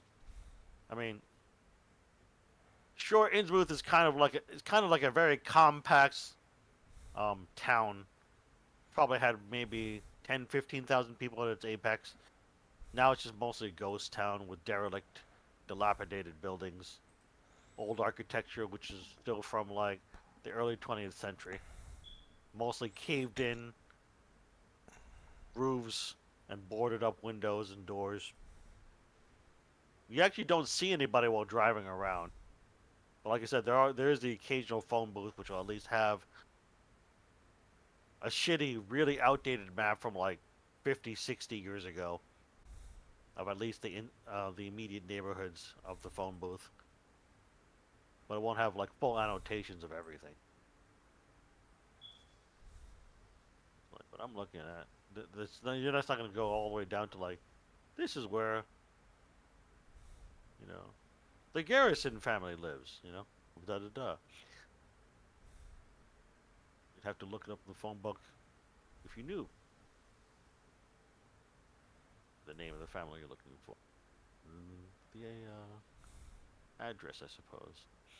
But anyway, yeah, where do you guys start first? The obvious, like, major points of interest are on the color maps there. But there are actually quite a few points of interest that are minor and moderate and anywhere in between.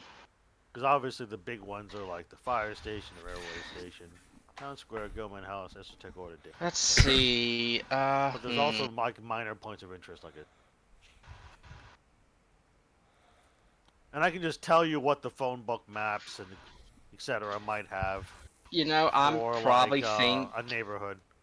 the library or pharmacy are probably pretty important locations. Yeah, I just kind of like penciled in a pharmacy for like modern day, and a library. Because, like, I mean, if they're talking about stuff like, like turn people into deep ones or whatever, control people, pharmacy is probably almost certainly. Okay, you cut out something about pharmacy. What? I said, like, because like for the deep ones, pharmacy is almost certainly important. Important Like for something what? they would have unlocked for the deep ones, like someone who probably actually like I imagine probably ran actually by them or someone close to them. Oh, okay. I finally got what you're saying after you cut out like 2 times. Yeah. Sorry about that. Like, and plus, like, I feel like it's less suspicious going there than just the goddamn Order of Dagon right away.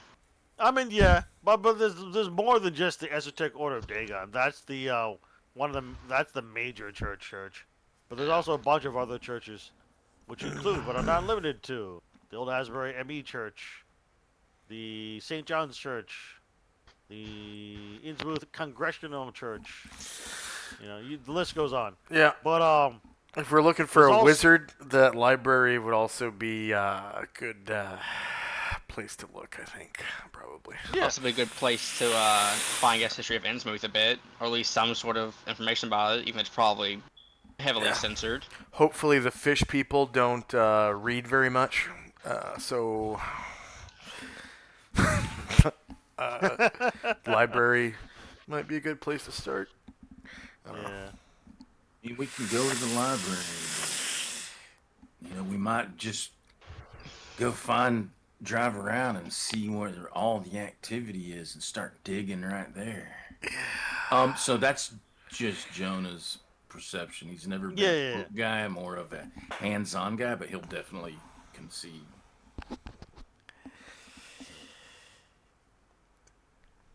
Never met a wizard Okay. before, so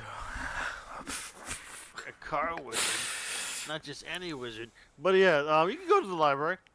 I went to an arcade once and met a pinball wizard. That dude was good. I don't think the Esoteric Order of Dagon's in the correct spot.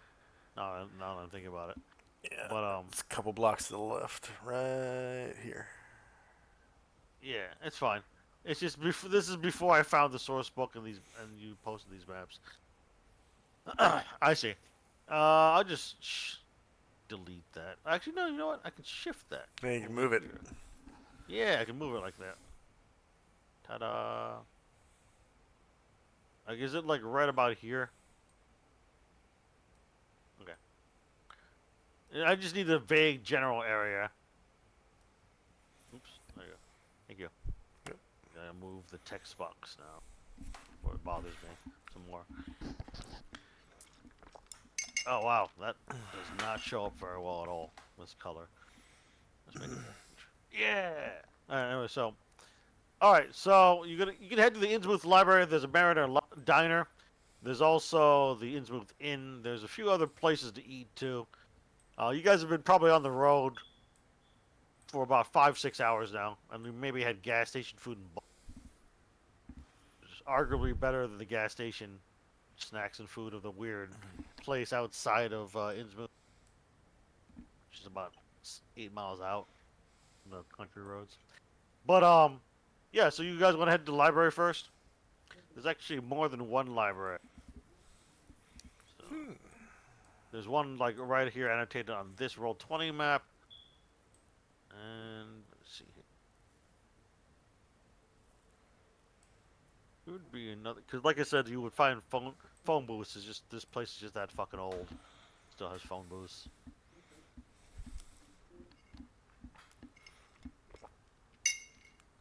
Like Ma Bell didn't get their phone booths taken down. Well, you also notice when you get into town, none of you have like cell service. That's bad.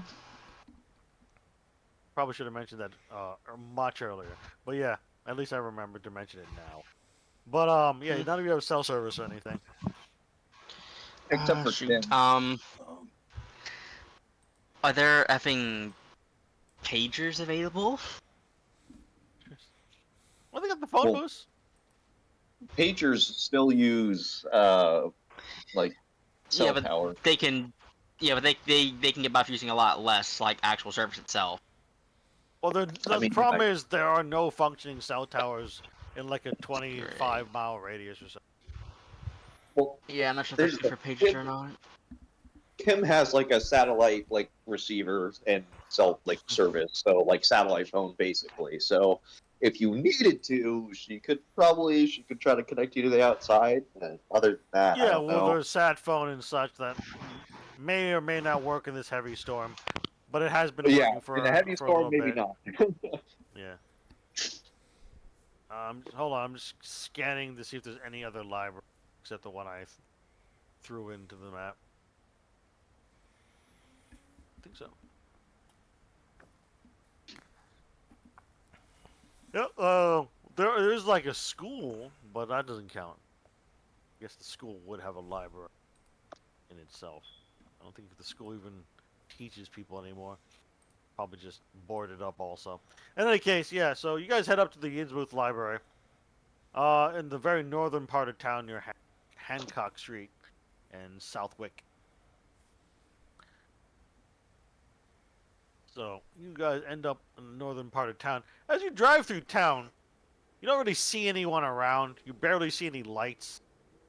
You also notice that they don't seem to have a power plant in town, which is really odd. Or any like power lines or anything like that. At least not above ground. Maybe they have some below ground. I really doubt it. Because when you look around, you don't see any like electric street lamps, stoplights, electric lights on in houses. At most, you might see during this really clouded thunderstorm, a series of like candle lights inside partially boarded up home or something. Yeah. I mean, they don't call it backwater for nothing.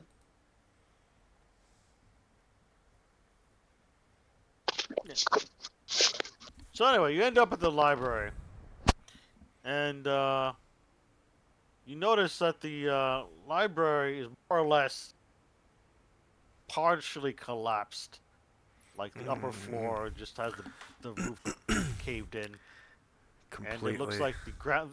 It's not completely like demolished, but it looks like it was like hit Well, by. abandoned. Yeah, it's more or less abandoned now. There's no actual like. Um, any of the books may have been destroyed in like a flooding or other disaster, like perhaps like a hurricane or something, which doesn't make any sense for New England. But hey, it's kind of strange around here. Nor'easter. Yeah, nor'easter would make sense, I suppose. But either way, you just see like extreme flooding damage, especially in this storm. But it probably looks like it's like old flooding damage too. I guess we can kind of cross that oh. off the list of Yeah, points of it's interest. definitely not functional anymore. But you can also all of you roll an alertness check to notice something. Oh, okay.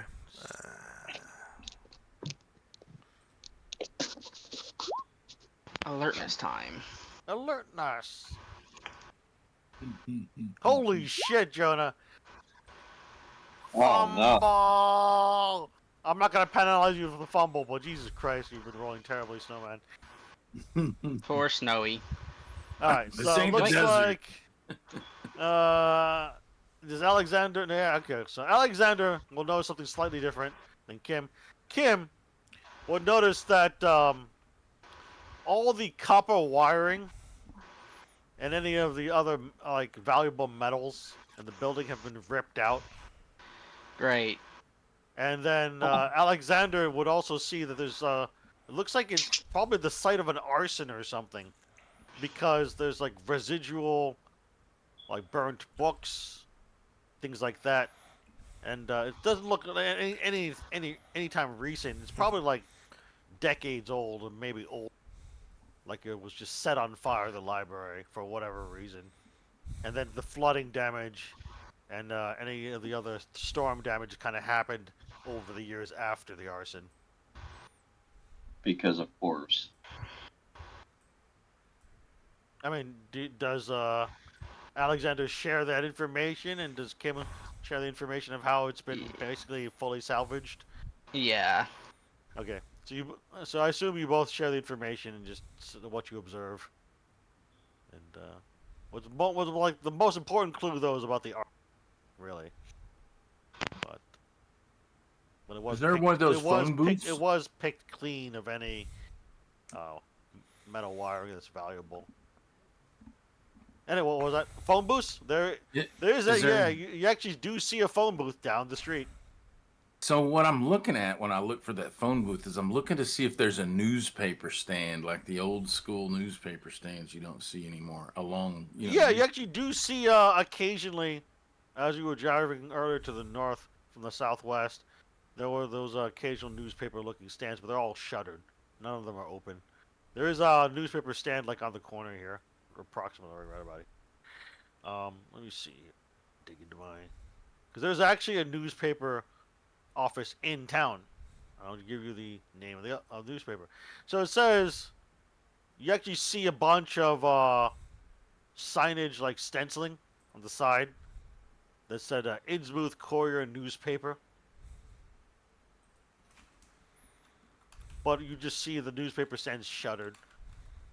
And of course, any like newspaper stacks are probably inside it or already moved to another location. I was looking to see. Say again, Snowman? I'm sorry, I got food. I'm sorry, hold on. Nom, nom, nom, nom. I know, you got me. I was eating a little ice cream. I dare. Ice cream is delicious. I know. That's exactly what he was looking. He was looking to see if there's any newspapers, just to try to get any kind of local news. But that's interesting. No newspapers in the newspaper stand either. I mean, it's not so much. Well, there's no newspapers. The newspaper stand is it's just shuttered. It's closed down. They're not. They're like operating anymore.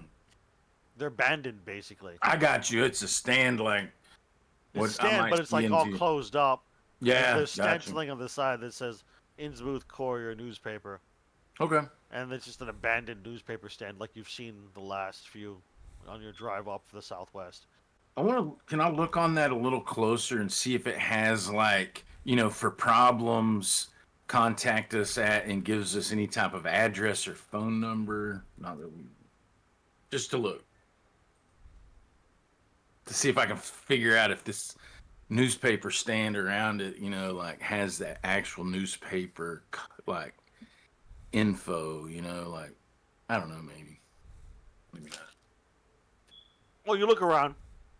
Go ahead and roll a search check, Snowman. Oh, okay, all right. Yeah, let's go over here and let's roll another 99. Yeah, you made it. We're not, or not. All right, so Jonah looks around, and he finds underneath, well, an unlocked, like one of those like um cylindrical kind of things that you kind of roll up the top, and then there's like a table kind of thing, right? You kind of open up that thing, and you just find newspapers from the Innsmouth Courier newspaper from 1950, the last run. It looks like Wow. they haven't been in operation since 1950, December 1950.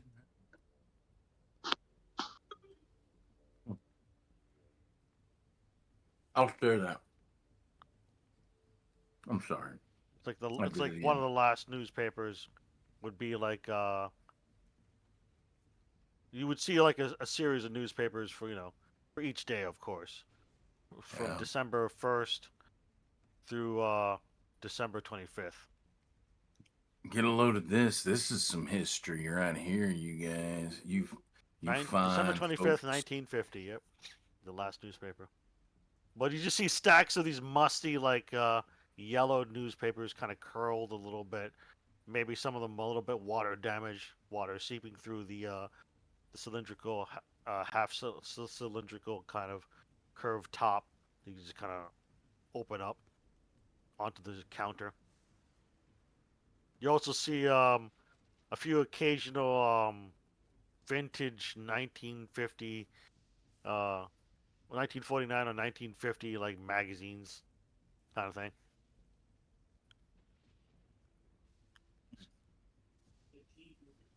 Ones that haven't been stolen yet and resold, you think, for whatever reason. Well, this place looks like it shut down 75 years ago. Yeah, so you would find like a magazine, for example, uh, from the Reader's Digest, 19 December 1950, Cosmopolitan, December 1950, shit like that. That might So, I be mean, when Ernie Yep. Bach came to town.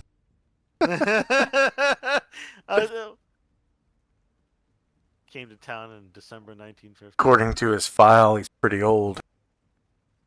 Yeah, he's pretty fucking old. Or so they say. Where else should we go? Well, we're not gonna find Ernie Bach without talking to people, so maybe that diner gonna have some people in it, hopefully, and There's we're all probably hungry too. yeah, there's the Mariner Diner for sure. Let me look through this index some more. Doo-doo-doo-doo. There's gonna be some other places to eat.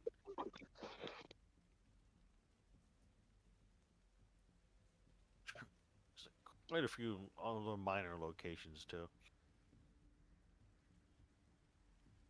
I don't know why I'm looking in the residential area for a restaurant.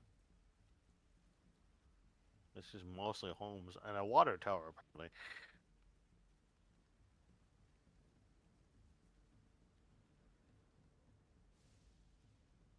There is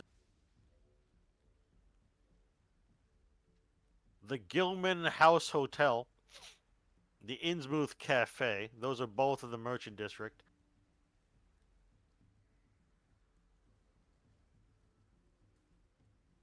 You can also buy regular groceries like snacks, like not like get food at a restaurant or what have you.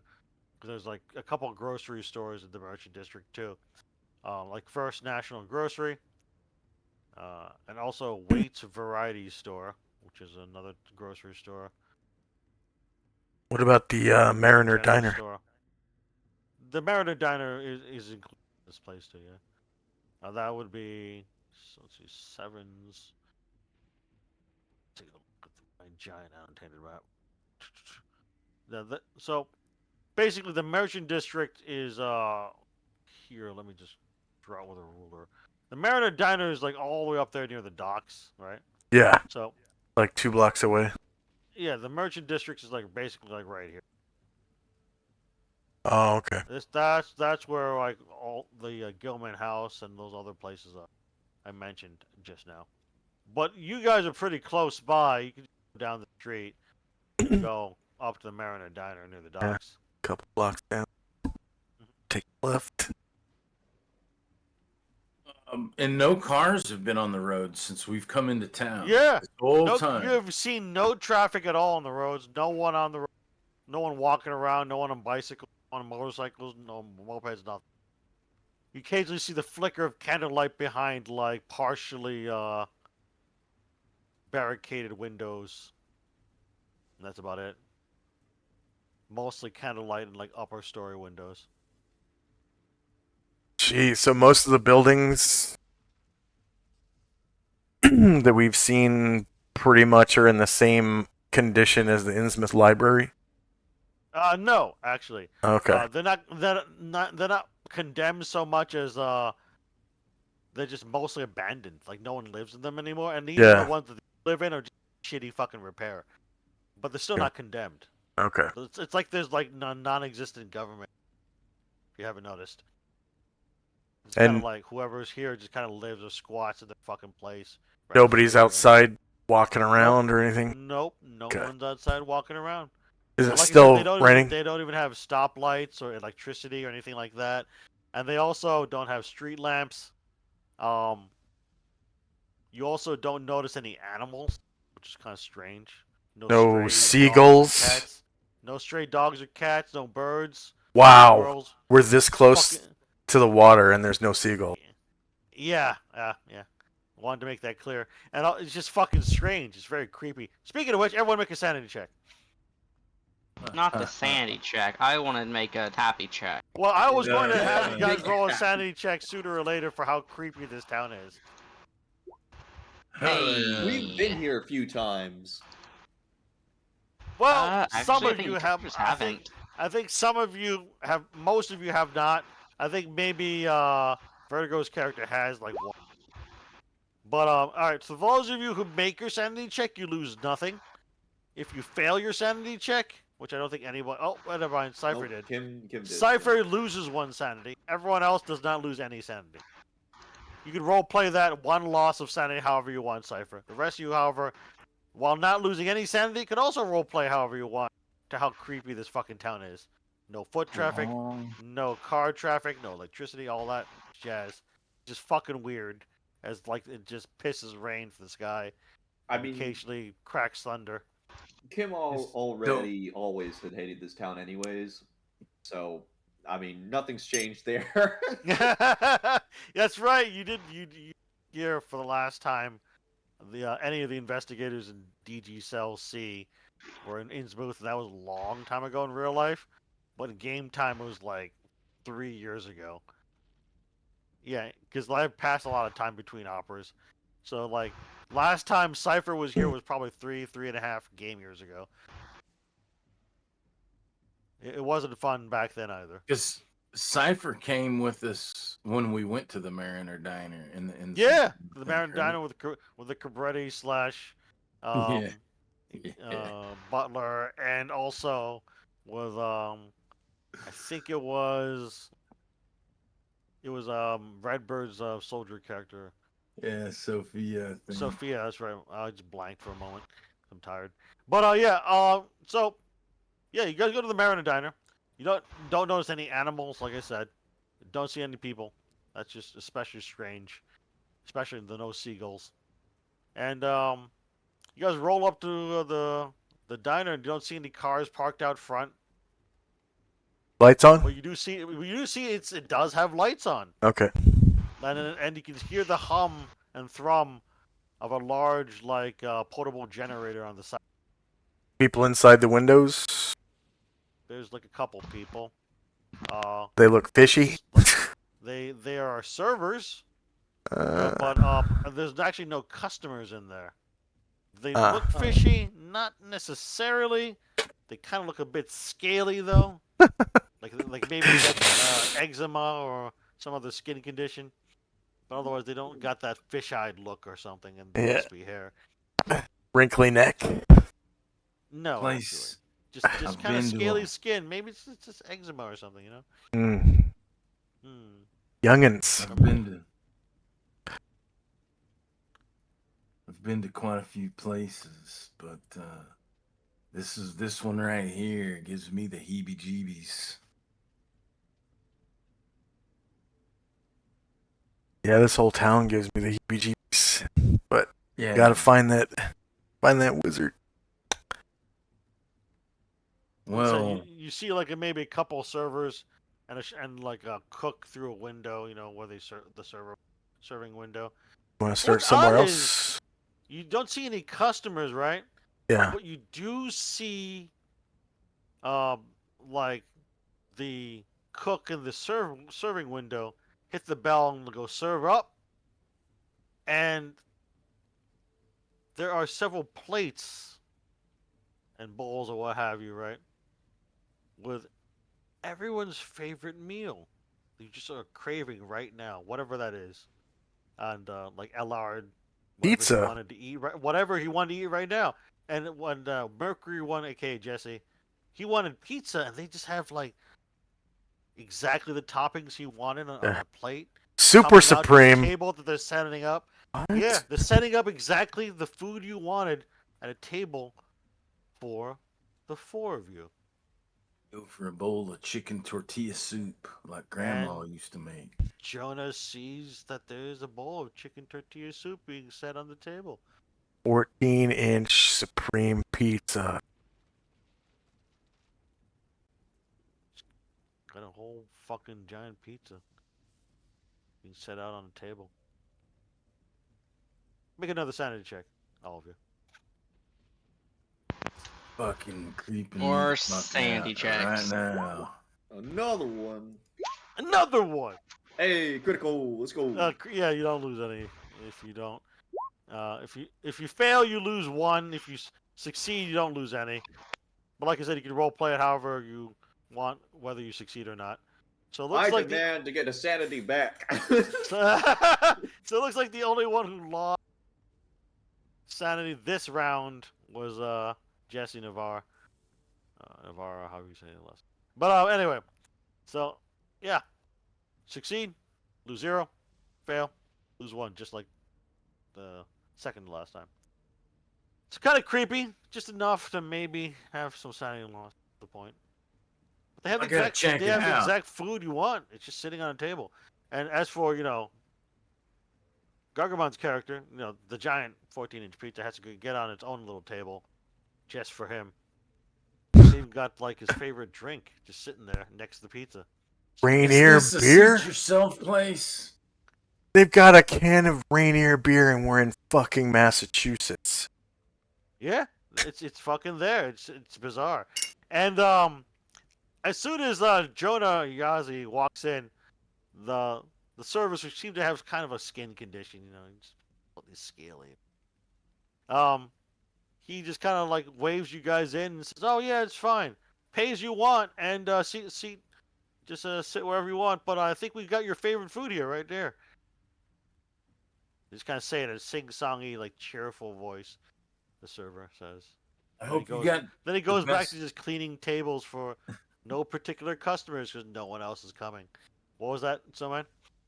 I hope you got the best chicken tortilla soup this side of the Mississippi.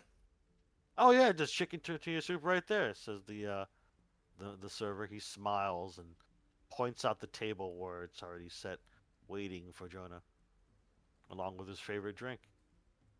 I'm so hungry, and I will go over and sit down and grab the spoon and slurp in some soup. Yeah, it's actually just as you remember the way your grandmother made it.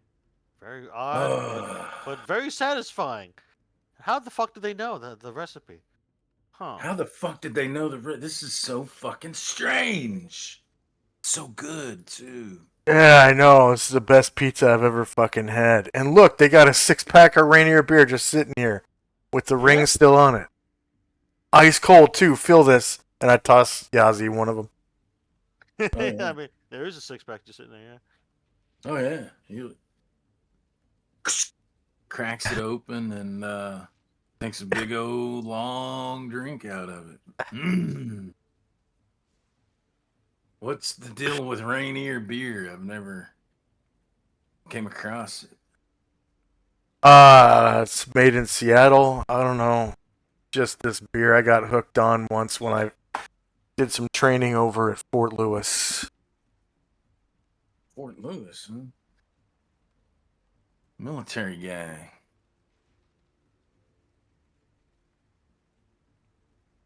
I did a little bit of military training. I did some army training back in the day, but it wasn't my thing. I did my 2 years and I just ETS'd. I didn't stay in. Yeah, I guess you could say I eat yes too. Oh. And I kind of go off and do 1,000-yard stare and kind of nod my head back and forth. Yeah. Now, as Jonas kind of met you guys and gal and talked and whatnot, do you go by Mercury One? I see the Jesse Navarre thing too, and I'm not sure what that's about. Yeah, I go by Mercury. All right, Mercury One. Yeah, okay. Hey, shake out of it, man. I don't know what you were looking at out there, downrange. As you guys are Yeah. talking and eating and staring off into space or what have you, you notice the one server just stops bussing tables and heads out through the kitchen, and the cook is away from the server window, and now the diner is just empty. Brightly lit server, not Okay. server, but the generator is what I meant to say, not server. My bad. Tired. The portable generator on the side of the building is still loud outside, but you don't see any staff anymore. No one around. No other customers. Hey, And you see Where'd signs y'all go? around. You just see signs around that says "Pay as you want," and like a dish with a few coins What were we eating? in on the front counter. What was that? What were we eating? Are we disillusioned now? No, like you were literally eating exactly Okay. what your favorite dish was. It's like they already knew for some reason and prepared it ahead of time, kind of thing. Okay, I thought it was gonna be. No, it's not actually an illusion. What Okay. happened was the staff, for whatever reason, which we may find out with research or whatever, is or just investigating. They knew exactly your favorite dish and what you wanted Trippy. right now, and your favorite drink or drink of the moment, etc. And they prepared it ahead of time as you guys were coming down the street, and then set it out for you. And then they Does that make any disappeared. sense? Yeah. And then they're just gone now on a smoke break, or maybe they just fucked off. You don't know. This isn't the first time this has happened, actually. No, actually. And I know No. I know Snowman and Redbird, but these are different characters except for Vertigo Yeah, and no. Cypher. So Vertigo's Cypher character remembers this happened before. None of the other players who've experienced this same diner experience are playing the same character except for Vertigo. You know, when this happened So- with Sophia, she was so freaked out with us, she refused to eat. Yeah, I wouldn't blame her. But at the same time, like I said, the only one who can in character, know that this has happened before, and like pretty much the same way is Cypher, because the others have rotated the characters. Gargamon. But anyway, so yeah, it's not an illusion, like I said. It's just they already knew what you wanted. Yeah. It's fucking bizarre. waiter. so Jonah kind of hollers out for the waiter and then goes Yeah, to the you counter. you go to the counter and you don't see anyone around. No one in the kitchen. None of the Can I go to the kitchen? none of the kitchen equipment's on either. Like the stove's off, etc. You just Can I- go into the kitchen, or you go up to Yeah. like the counter. Okay, Yeah, you I want to in- go behind the counter and then just Oh, like Jonah start goes looking. around the counter of the diner and goes in the kitchen. You look around, you don't see anyone around. You just see like a door for the alleyway door propped slightly open. I want to check the cooking stuff. Like they just made this nice, hot, delicious bowl of tortilla soup, and you got to make that in batches. I want to check and see if because it's something isn't adding up. Oh yeah, they made a batch. There's more chicken tortilla soup. Oh, it's sitting there. Yeah, just sitting there. Nice. Oh, nice. It's just on the warmer. Unlike Okay. last time, Kim it does not get any food or anything like that. But her favorite food's here, and you're hungry after a 5-hour drive. No, I know your character just is like what. But Yeah, Alex She is is, very like, hesitant to eat opposite anything of it. as well. yeah, fair enough. Where'd they? So I'm gonna open that door then if I can. I'm gonna see if I Yeah, can. you would also see that they've got some more 14-inch Supreme pizza like on a warmer. Hey, there's more pizza back here. Pay what you Ah. want. I can only eat 4. I'm full. But yeah, you see an alleyway door just propped open with like one of those milk crates, the And black we go milk out. crates. Say smoke breaks over. We need to get settled up as I go out the back. Yeah, you go out into the alleyway, and you don't see anybody.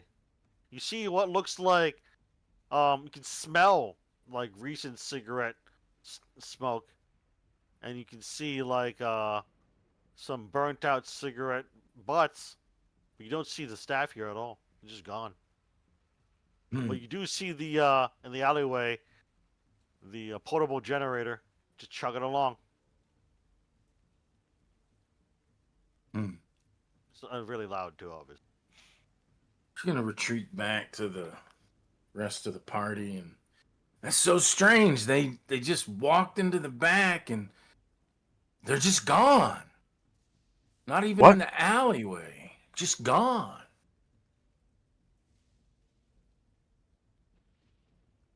Son of, we didn't even get to ask where's the best, spot in town to go and have, like kick back and chill out. Like where's the club at or something, where all the young people go.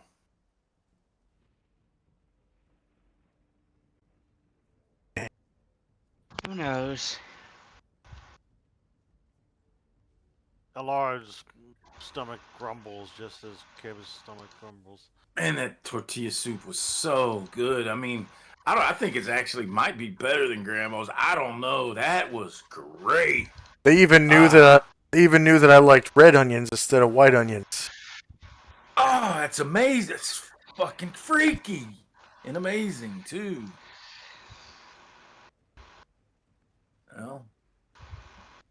Well, I'm gonna drop $10 on the Hey, bowl. all of you making a learner's check. But yeah, you drop $10 in the bowl, which you notice has just a few Canadian dollars and a few crumpled American dollars too. And let's see here. Alertness fell, so Jonah doesn't notice this. Jesse, Alexander. Vertigo, did you roll alertness that? No, I did not. Please roll the alertness. Okay. Oh, I actually succeeded. Okay. Oh wow, yeah, you succeeded. So everyone but Jonah notices a series of paintings, which are oil paintings that look like fresh oil paintings that they were just like recently made, maybe within the last day or so, and which is really odd, especially to Cypher because it depicts a Cypher's car, like looks like her car just hurtling down the highway. In one oil painting to the far left, and then the second oil painting shows it being hit by some mysterious thing on the road, which is like the size of 2 tour buses. And then the third painting to the right of that is Cypher. You can see her clearly, like just in anguish and pain, kicking out and climbing out of a totaled vehicle. And the fourth one, you see what looks like the back of Dr. Allard standing there in front of a black SUV, helping Cypher out of the totaled vehicle. What? So everyone but Jonah makes So- sanity checks. The prophecy. Ay. And that super Oh. Jonas is focused on the Finally seat. failed one after this and after the Sandy check gauntlet. That's the session. Yeah, for real. I mean, sometimes I just set it up as a sanity check gauntlet. It's Yeah. been like 5 Sandy checks this session, man. I mean, these are like just nickel and dime sanity checks, except for the really giant monster that just kind of like was just migrated past. Okay, so anyone who fails sanity check in this round loses 1 because of the ridiculously weird series of oil paintings. Anyone who succeeds loses 0. Simple as that. Yeah. Again, this is not super new. It is like annoying that it's like a her specifically, but yeah.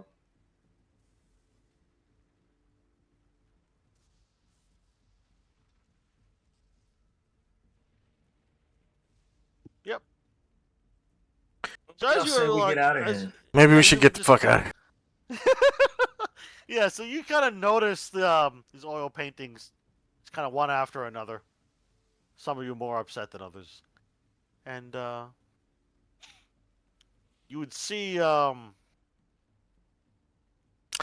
don't we go to Kind one of. of those phone booths and look through the phone book and see if we can find his address? find whose address. Oh, the Ernie Buck Jr. Ernie Buck Yeah, Jr.. you might find it. Who knows? But you see like a television turn to a dead channel, kind of like white snow. Just above the seating area where you guys are at. Kind of like a grayish, blurred line. Yeah, And, as you guys are basically talking about leaving, you see the TV shatter and just break, and then all the lights just cut out in the diner. I'm just gonna nope out, walk right out the fucking diner, not even pay, and just look for a phone booth. Yeah, you just kind of like nope the fuck out. Yeah, there's no more sanity checks right now. But you nope the fuck out of the Mariner Diner, and you would see that on Main Street at this intersection, just up the street. Let's see. Go up here. Basically, this main street right here, at this T intersection, right in between the Mariner Diner and the Innsmouth Inn, there is a phone booth. Yeah. Let's see here, Bach. All right. Ernie. Yeah, you just like look it up, starting with B, last name first, and you look it up, Bach, and then you see that there is a Bach, comma, Ernie Jr., and you notice that there's a blank address line and a blank phone number. It's very strange. So he's in the book, but no phone number, no address. Yeah, no phone number, no Nothing but the address. name. Yeah, Okay, And then, I'm gonna take a snapshot of it with my phone. sure. Unfortunately, when you pick out your phone is out of battery. Okay. I'm just gonna go back to the vehicle and plug it in. Yeah, you plug it in. Starts to charge. Like Okay. at 1%. And then I go back to the phone booth and take a snapshot. Yeah, you'd have to wait for it to charge and then go back and do a snapshot. But yeah, you can do that. What is everyone else doing as he's basically charging his phone? And then he has enough power to go back and take a snapshot. Let's no, just go one at no. a time. Redbird, what are you doing? I mean, after the TV kind of like blew out the monitor and then the lights cut out, you left the diner, right? Yeah. Okay, and then what are you doing? Just sitting in the car in the parking lot?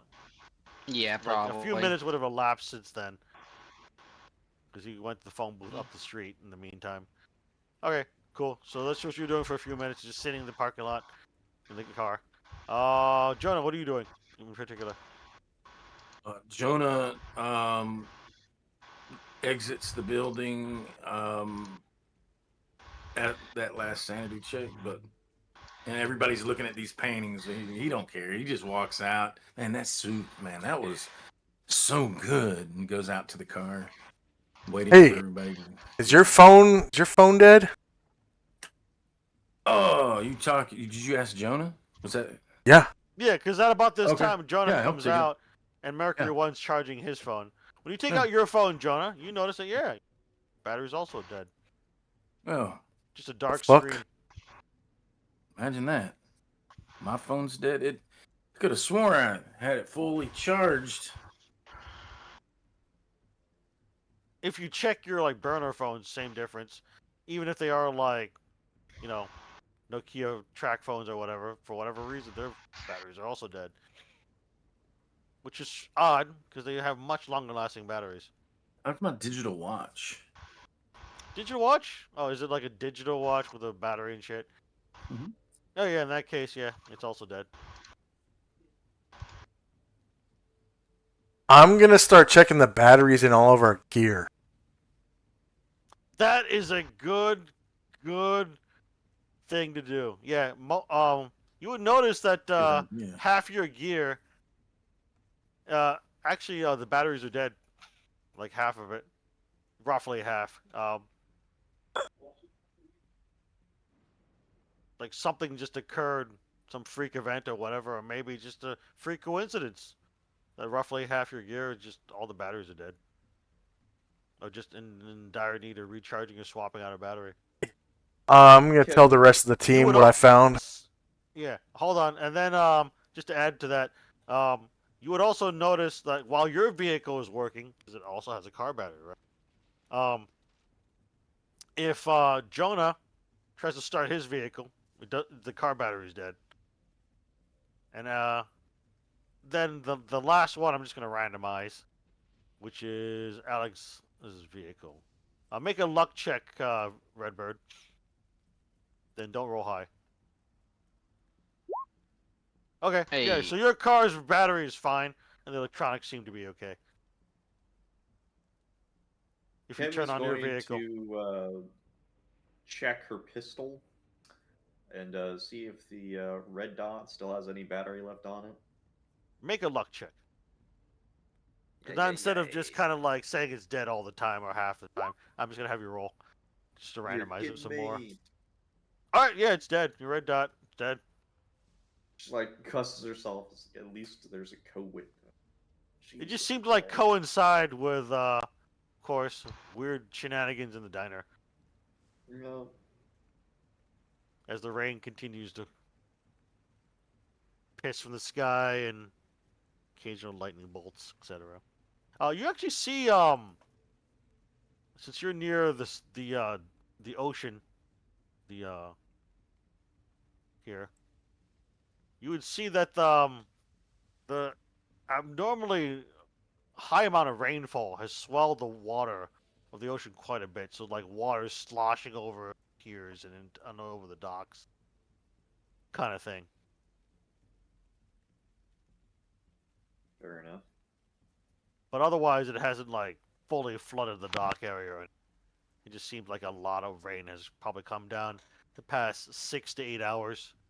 So, probably roughly 2.5 inches an hour, and then multiply by 6, whatever that is. I can't do math. 2.5 times 6.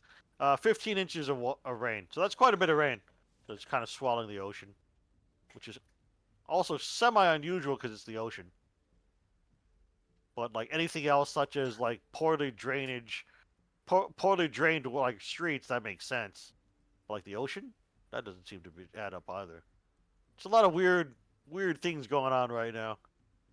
Do I still hear the generator? No, the generator's dead. Okay. That is a good question, though. Yeah. I was about to mention that. But yeah, the generator's dead. Otherwise, you would have heard the chugging of it. And the smell of gasoline. But no, it's dead.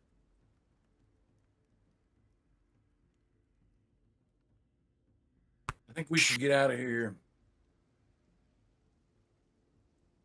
Yeah. That. I was thinking maybe we head down to like Destin, Florida, and just sit on the beach and get out of this godforsaken place. This is awful. Well, we have a mission we can't exactly abandon. Pretty shitty mission. Well, Yeah, well, a lot of them are. Alright, everyone make another round of alertness checks.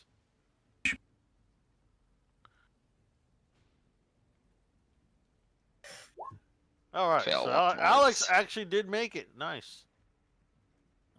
Because Jonah failed. Oh, damn. Kim made it, damn.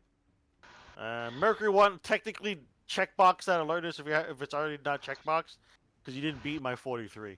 So yeah, so everyone who made it, which is only Kim and Allard, would notice something just kind of flopping out of the sea.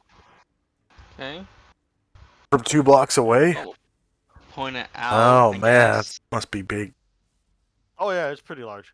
Let's see here.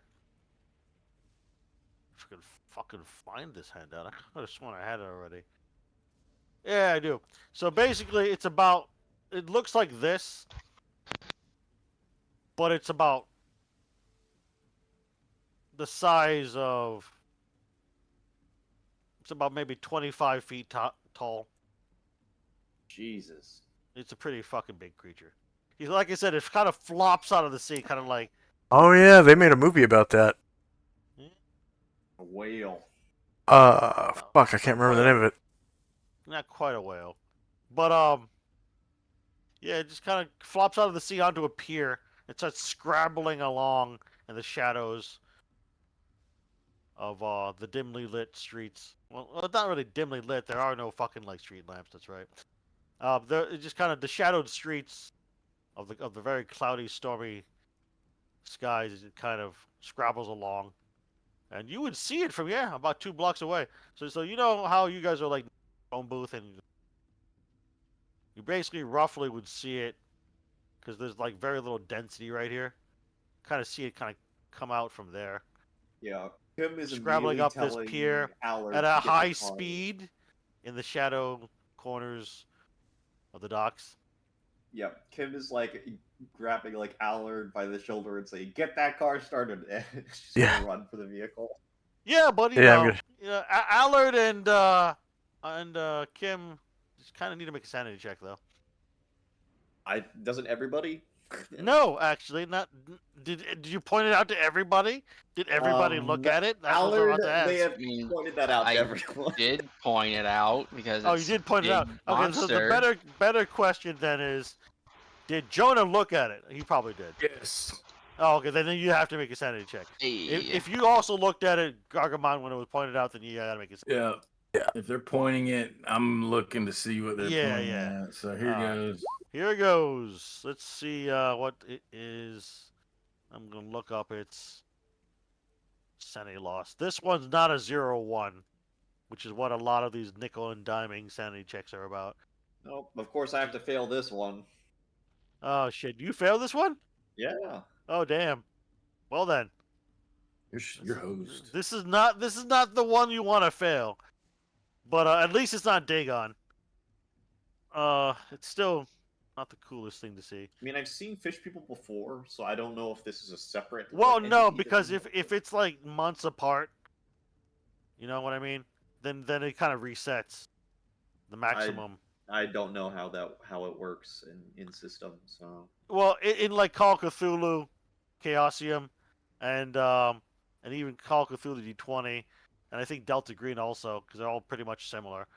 It kind of resets. Like if you are experiencing the same horrifying instance in like the same game day or game hour, especially, then it has a maximum ceiling.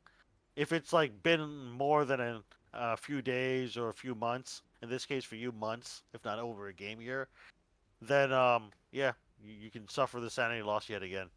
It's just like refresh trauma, I and guess your brain trying to make sense of something that shouldn't be it's just an the unnatural part of reality. it conflicts a little bit with the adapted to like violence / helplessness like stats. No, So I this didn't is even- this is not violence or helplessness. That's the thing. I know. These That's are what I'm saying. unnatural, which is on its own little thing. There's no such thing as adapted to unnatural. I But know. anyway, That's but okay. I don't know. I'm just saying. Anyway, so but just for other players too, like Snowman and Gargamon.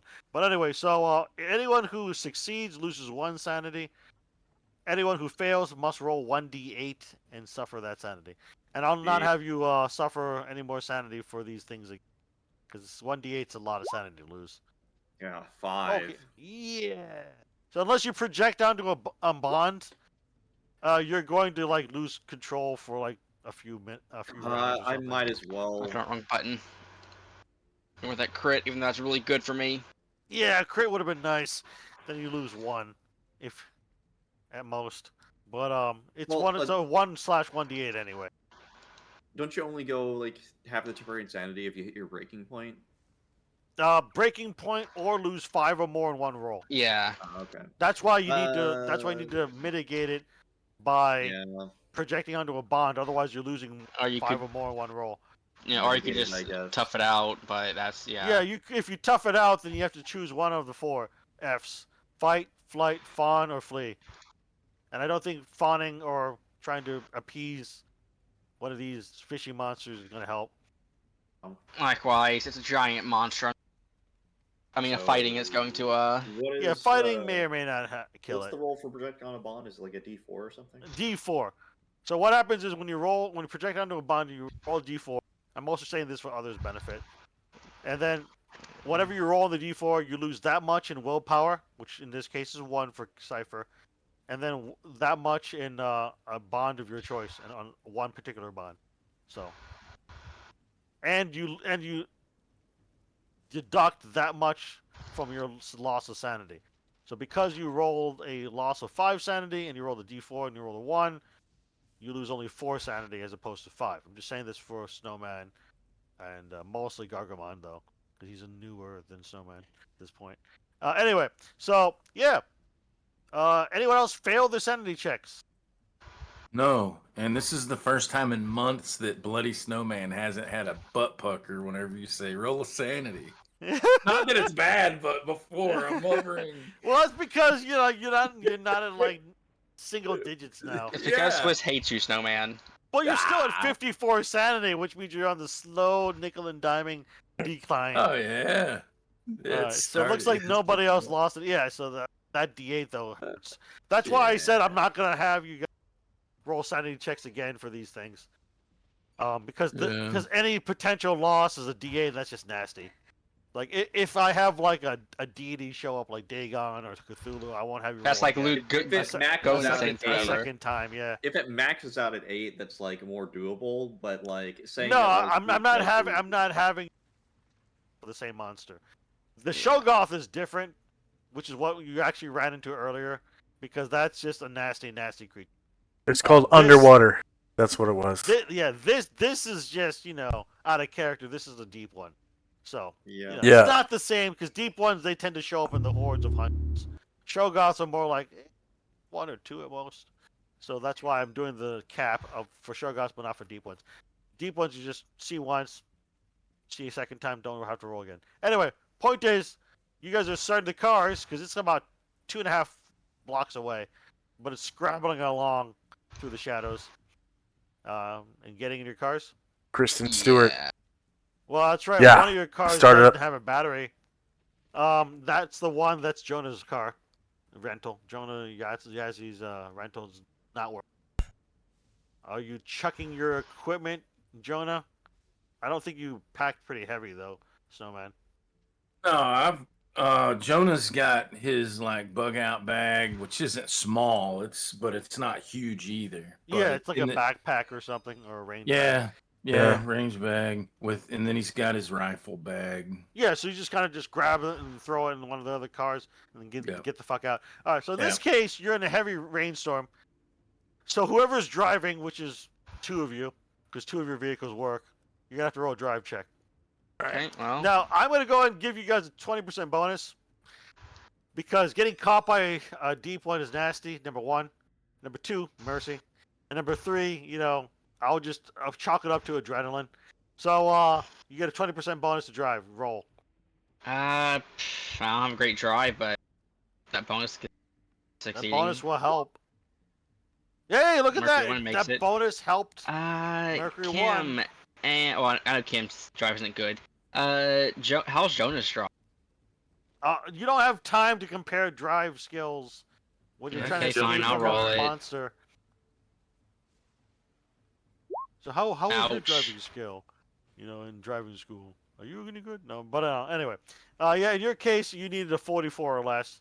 But we'll just say that you just kind of clip a fire hydrant, which slows you down a little bit, which may or may not be bad or good, depending on what I look at the stats of the deep one. Because I think they can move pretty fast, but not that fast. But they also, I think they have range attacks too. But you will possibly take 1 point of damage. So to figure that out, so is it just Alex and Kim in that car?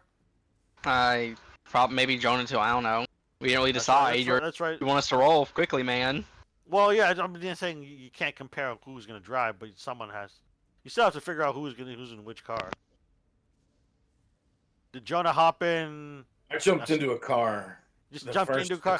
The closest car. Well, we don't know which car was closest because we don't have them all on a map. So I got you. Snowman, roll 1d2. 1 is Alex's car. 2 is Mercury One's car. Go. Oh, okay, so it's Alex's car.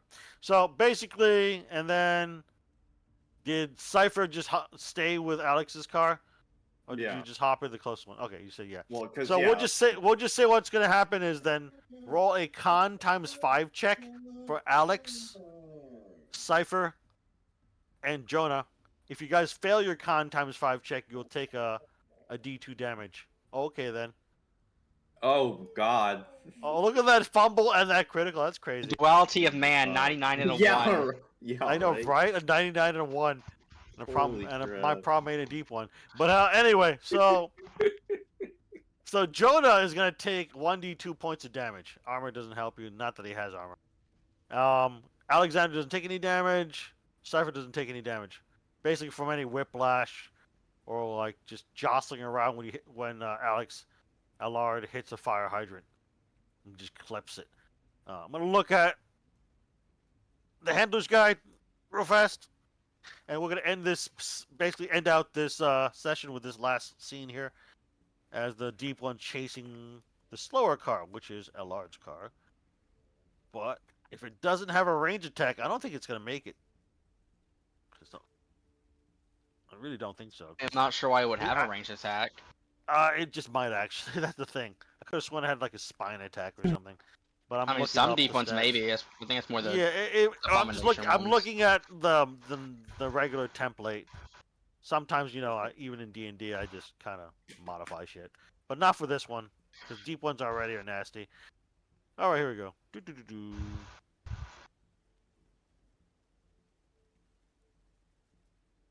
So they do have. Wow, dexterity is not their greatest stat, which is a good thing for you guys. Athletics is pretty high. No range attack. Looks like talons or sharp spines, lunge and bite, and a grasp attack, grappling and stuff. Other abilities, but these don't apply. Oh, okay. Well then, move up to 30 kilometers per hour on land or 60 kilometers per hour in the water. Luckily for you guys, it's not in the water. So what is 30 kph equal to mph? It's about like 20 miles an hour. Oh, okay, yeah. Then you'll be fine.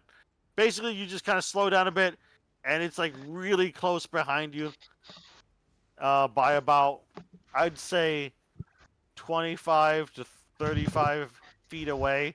But then you can speed up and accelerate, and get the fuck out of there. And that's when you guys are driving out of Innsmouth, and the Yeah. credits start rolling, Yep. and you're like, okay, that was a fun misadventure. No, Yeah. and that's the end of the session. I think this op just became a tactical one because the enemy already knows we're coming, obviously because of the food, and then the ambush of the giant deep Actually- one that came out of the water. That's Well, a it's- question. Did those The diner deep one- What? were those diner people like fish people? Actually, yeah, some of the people in town are hybrids, and the Mariner Diner people are hybrids. Out of character. This is like Out of the character, last but time. out of character, but at the same time, you know, you guys could have made an educated guess in character. They're probably hybrids. So I'll just Well, I say mean- I'll just say it's in character knowledge. You guys figured they were working Yeah. with the deep ones. But what was that, Vertigo? This is just like the last time Kim was in town, the mission got fucking scrubbed, from what I remember. Or at least like we had like so many goddamn delays. Just we got in and there was just constant shit like left and right. you Yeah, know? because we had no investigation characters, and they're like, find this guy, and we're like, you know. Yeah, I Got it. mean, yeah. A part of it is, yeah, you guys just kind of drove directly to Innsmouth. But it's not fully on you. It's just that Dillinger just kind of like threw you guys into this, as most Delta Green handlers tend to just throw people in without much. I mean, Help. we did try to research in Smooth. Problem is, like most that data is just weird town full of weird people. And here's just one Yeah. news article from 50 years ago. Exactly. But let me look up something real fast. Here we go. There is a way you can look at Mysterious Innsmouth. Here we go. Secret history.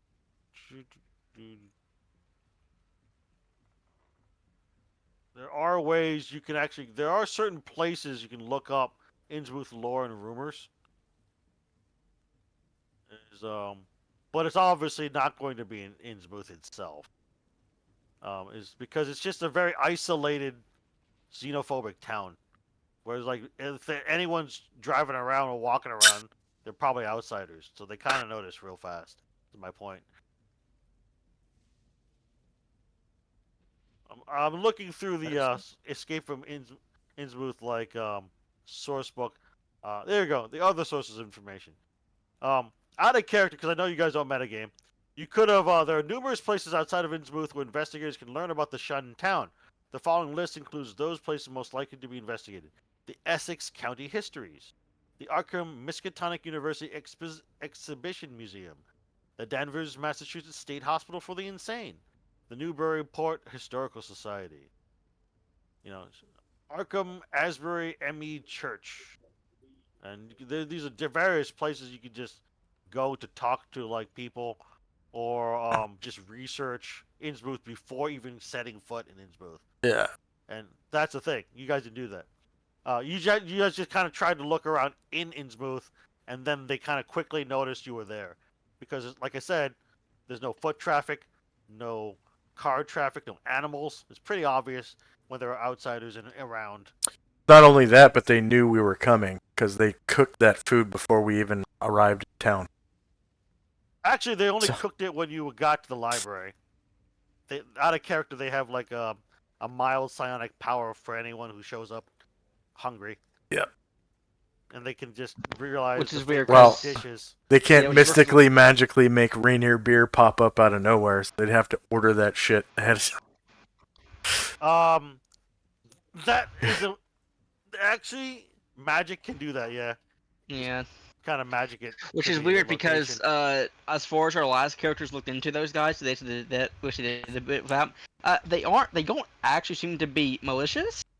Doesn't mean they're not dangerous or they're not working for the cult, but from what we found last Well, time, they're not like super barking, like- hostile, but they're probably just Yeah. spies. Yeah, Yeah, like I but said, they- your like- characters could probably figure it out.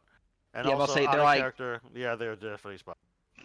they're kind of the friendly like handshake of the cult to sort of keep you there a bit, maybe Just to distract you long like enough, so then a yeah, deep one can just kind of crawl up and try to ambush you. Is what basically what they were trying to do. Innsmouth is just not a great place to be. I'm sorry to say. Yeah.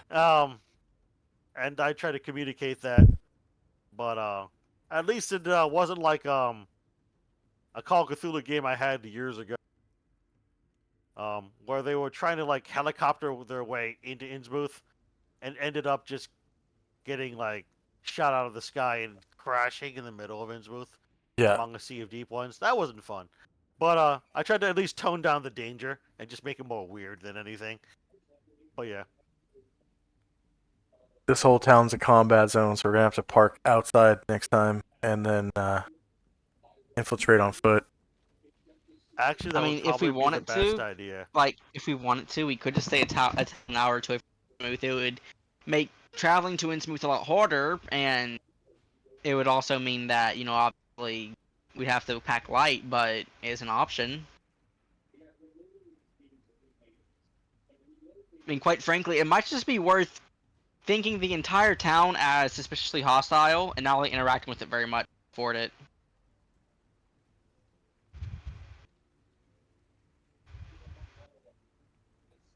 But either way, I'm gonna go ahead and go. Alright, so, Sleep. you going to sleep, Redbird? It's 5 o'clock. No, I'm not going to sleep. I lied. Okay. But yeah, I hope you guys had fun. It was just a rough challenge. But Yeah, it's good to be back. I missed everybody. it was a lot of good role playing, though, I will admit. And I agree. like I tried to tone down the danger because greater deep ones are pretty nasty creatures. So are Shoggoths. Yes. I tried to at least like just have them show up for just a bit of a I think I'm gonna watch dangerous that movie sense. again, Underwater. Underwater. I think I've heard of that. Yeah, it's about a greater deep one essentially. Oh, let me look it up. It's got Kristen Stewart from the fucking Spark Vampire movie. Underwater. Oh, it's the 2020 film, right? Yeah. Underwater. Follows a group of workers at a drilling facility at the bottom of the ocean and encounter hostile creatures. Yeah, it sounds pretty much like this in the vein of this. Without spoiling it, I'm just gonna close that tab. I'll have to watch that later. Just gonna, like, The Twilight movies like chick. that. Yeah, it's Twilight chick. And Snow White too. Oh yeah, that's right. She was in Snow White and the Huntsman. But I'm sorry if it was a bit frustrating. It's just you guys didn't pursue like the optimal way Oh, yeah. of investigation. Stress is part of role playing games, so that was a Yeah. good stress level. And the characters learned a lot from their first attempt.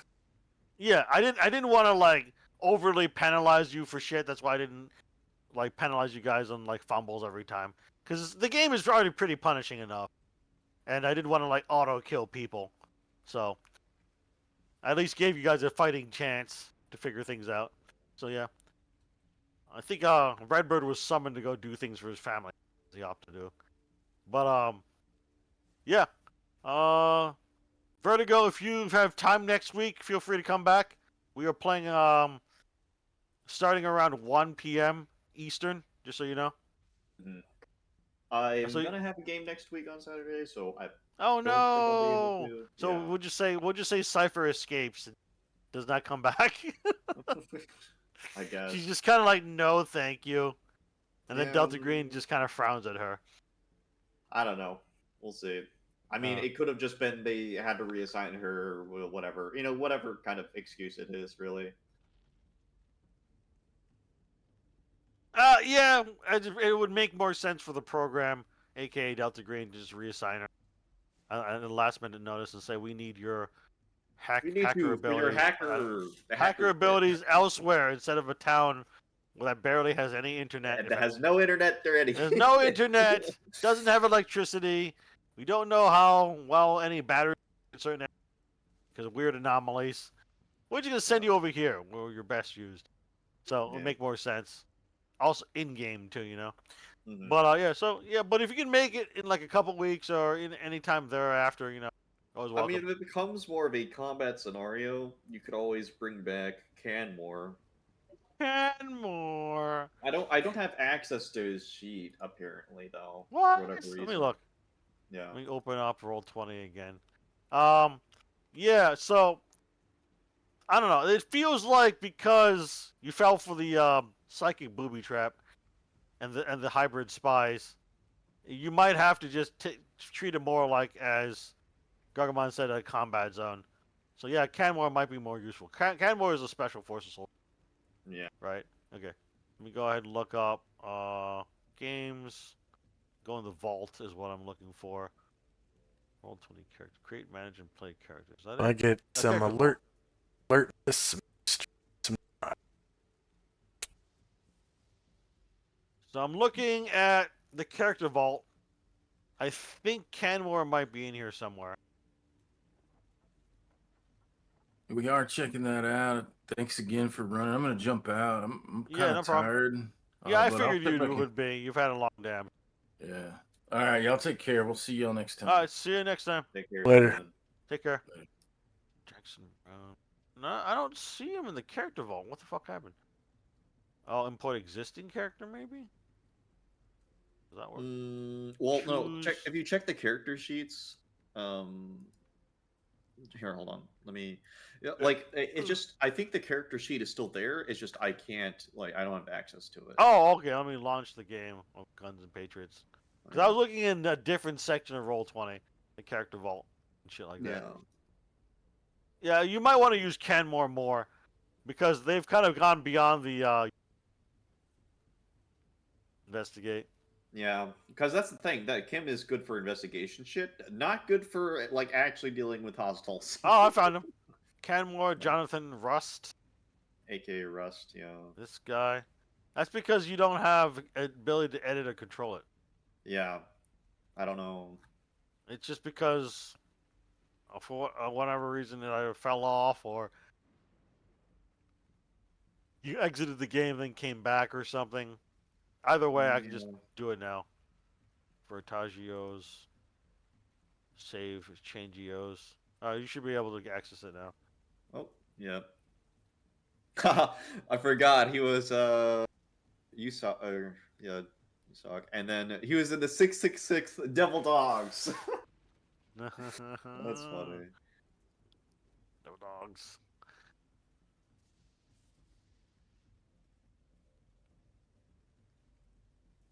All right. Well, you're gonna have to the solid snake your way around town now. Mm, You don't know who's like gonna be a narc on you after all. guess not. Isolated xenophobic town. It's just hard to blend in because there's no crowds. But yeah. Let's see here. What was I gonna top two? Probably get something to eat. It's 5:05 here. I forgot how fucking much shit he's gone through. Oh, he's gone through a lot. What's his sanity at? It's 52, but it's like relatively high for all the shit that he did. I think a part of it was we got he actually has a therapist that he has a bond with.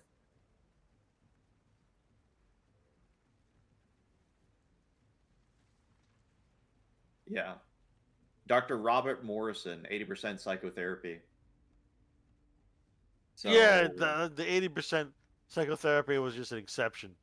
yeah. The rule. Most therapists shouldn't have that. NPC therapists should have Yeah. of skill.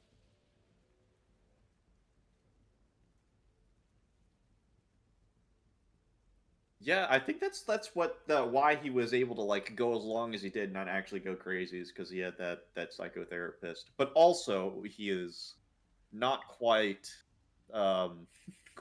human anymore, is he? Oh yeah, he's not quite. But anyway, I'm gonna head off. Thanks for showing up, and I Yeah. will catch you guys later. Have All a good right. weekend. Thanks for running. Of course. And for our viewers, thank you very much for watching. Please like, share, and subscribe. if you like who we are and like what we do, I strongly urge you to explore our links below. If you're watching us live on Twitch, we have links to our Patreon and PayPal. There's a link to join my AD&D 2nd Edition homebrew game, The Orb of Selnod Hex. Well, a link to apply. It is a Patreon only game. You have to pledge at the $10 level or higher to play in that game. And there is a link to Patreon and PayPal below. If you want to subscribe on Patreon or just leave a one-time tip. Also, if you're into dedicating funds to charity, we have a link to St. Jude Children's Research Hospital directly below the screen.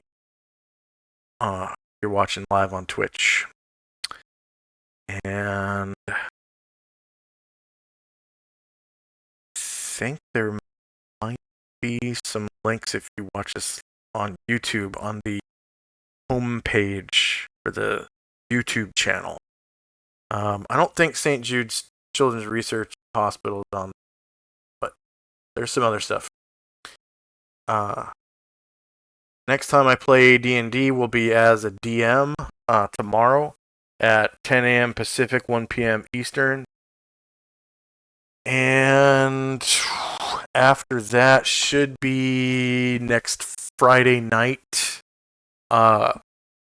where I play AD&D 2nd Edition in another homebrew campaign as a Grey Elf Mage. I'm actually playing Warlock in that one, so that'll be interesting. And then, of course, next Saturday, probably going to play Delta Green again. I think if next Saturday the Delta Green game gets canceled, I'm probably going to find something else to do on Saturdays, just because this game we haven't actually played in a month. Like, there was some stuff that happened last weekend, but yeah, this game just kind of fell apart as soon as Sammy died. This guy, he didn't really die, but he went insane. So this guy kind of held the group together, sort of. The player has a new character, but I'm just not feeling the same vibe as this guy had. He was kind of like the de facto leader of the group. And now leadership is kind of lacking. And my character is just sort of like a soldier type of character. And he kind of takes the lead when it comes to tactical shit. But that's about it. Like, I'm not sure if Yazzy's gonna taking the lead in that player's character or not. We still have Snail and Alexander Allard. This player, I don't know. He can really, I don't know. So, but yeah, it seems like there's a lot of cancellations in this group and stuff, and just doesn't play often enough for my liking. So if they cancel next week, I'll find something else. But I do really like this game. It's fun. It's just maybe the group is not my style. I'm more into people that are like dedicated to playing. So I think some of these guys are kind of young and they don't have control over their time because they have parents and stuff. So that's drag. I really hate to leave a group because the group is too young. But I've done that before. I've had to do it before. So yeah. I really can't stand it when I gotta mow the lawn because my dad said so. That's annoying as shit. So I'm not gonna put up with that. So hopefully that doesn't happen again. One of the players, Redbird, had to leave early during the session because I'm guessing his dad told him to do something. I don't know. Somebody told him. But yep, this is a pretty cool game, and I'm looking forward to playing it more, not less. So hopefully it ends up being more, not less. Let's see. We're gonna try to raid into somebody here. Actually, I'm just gonna do some world building. So I'm gonna end the stream right here, and yeah, world. I'm gonna take a break for a minute though. I'm gonna watch. Actually, we might as well raid into Lord Gosumba. They're doing a 24-hour D&D stream, playing Greyhawk.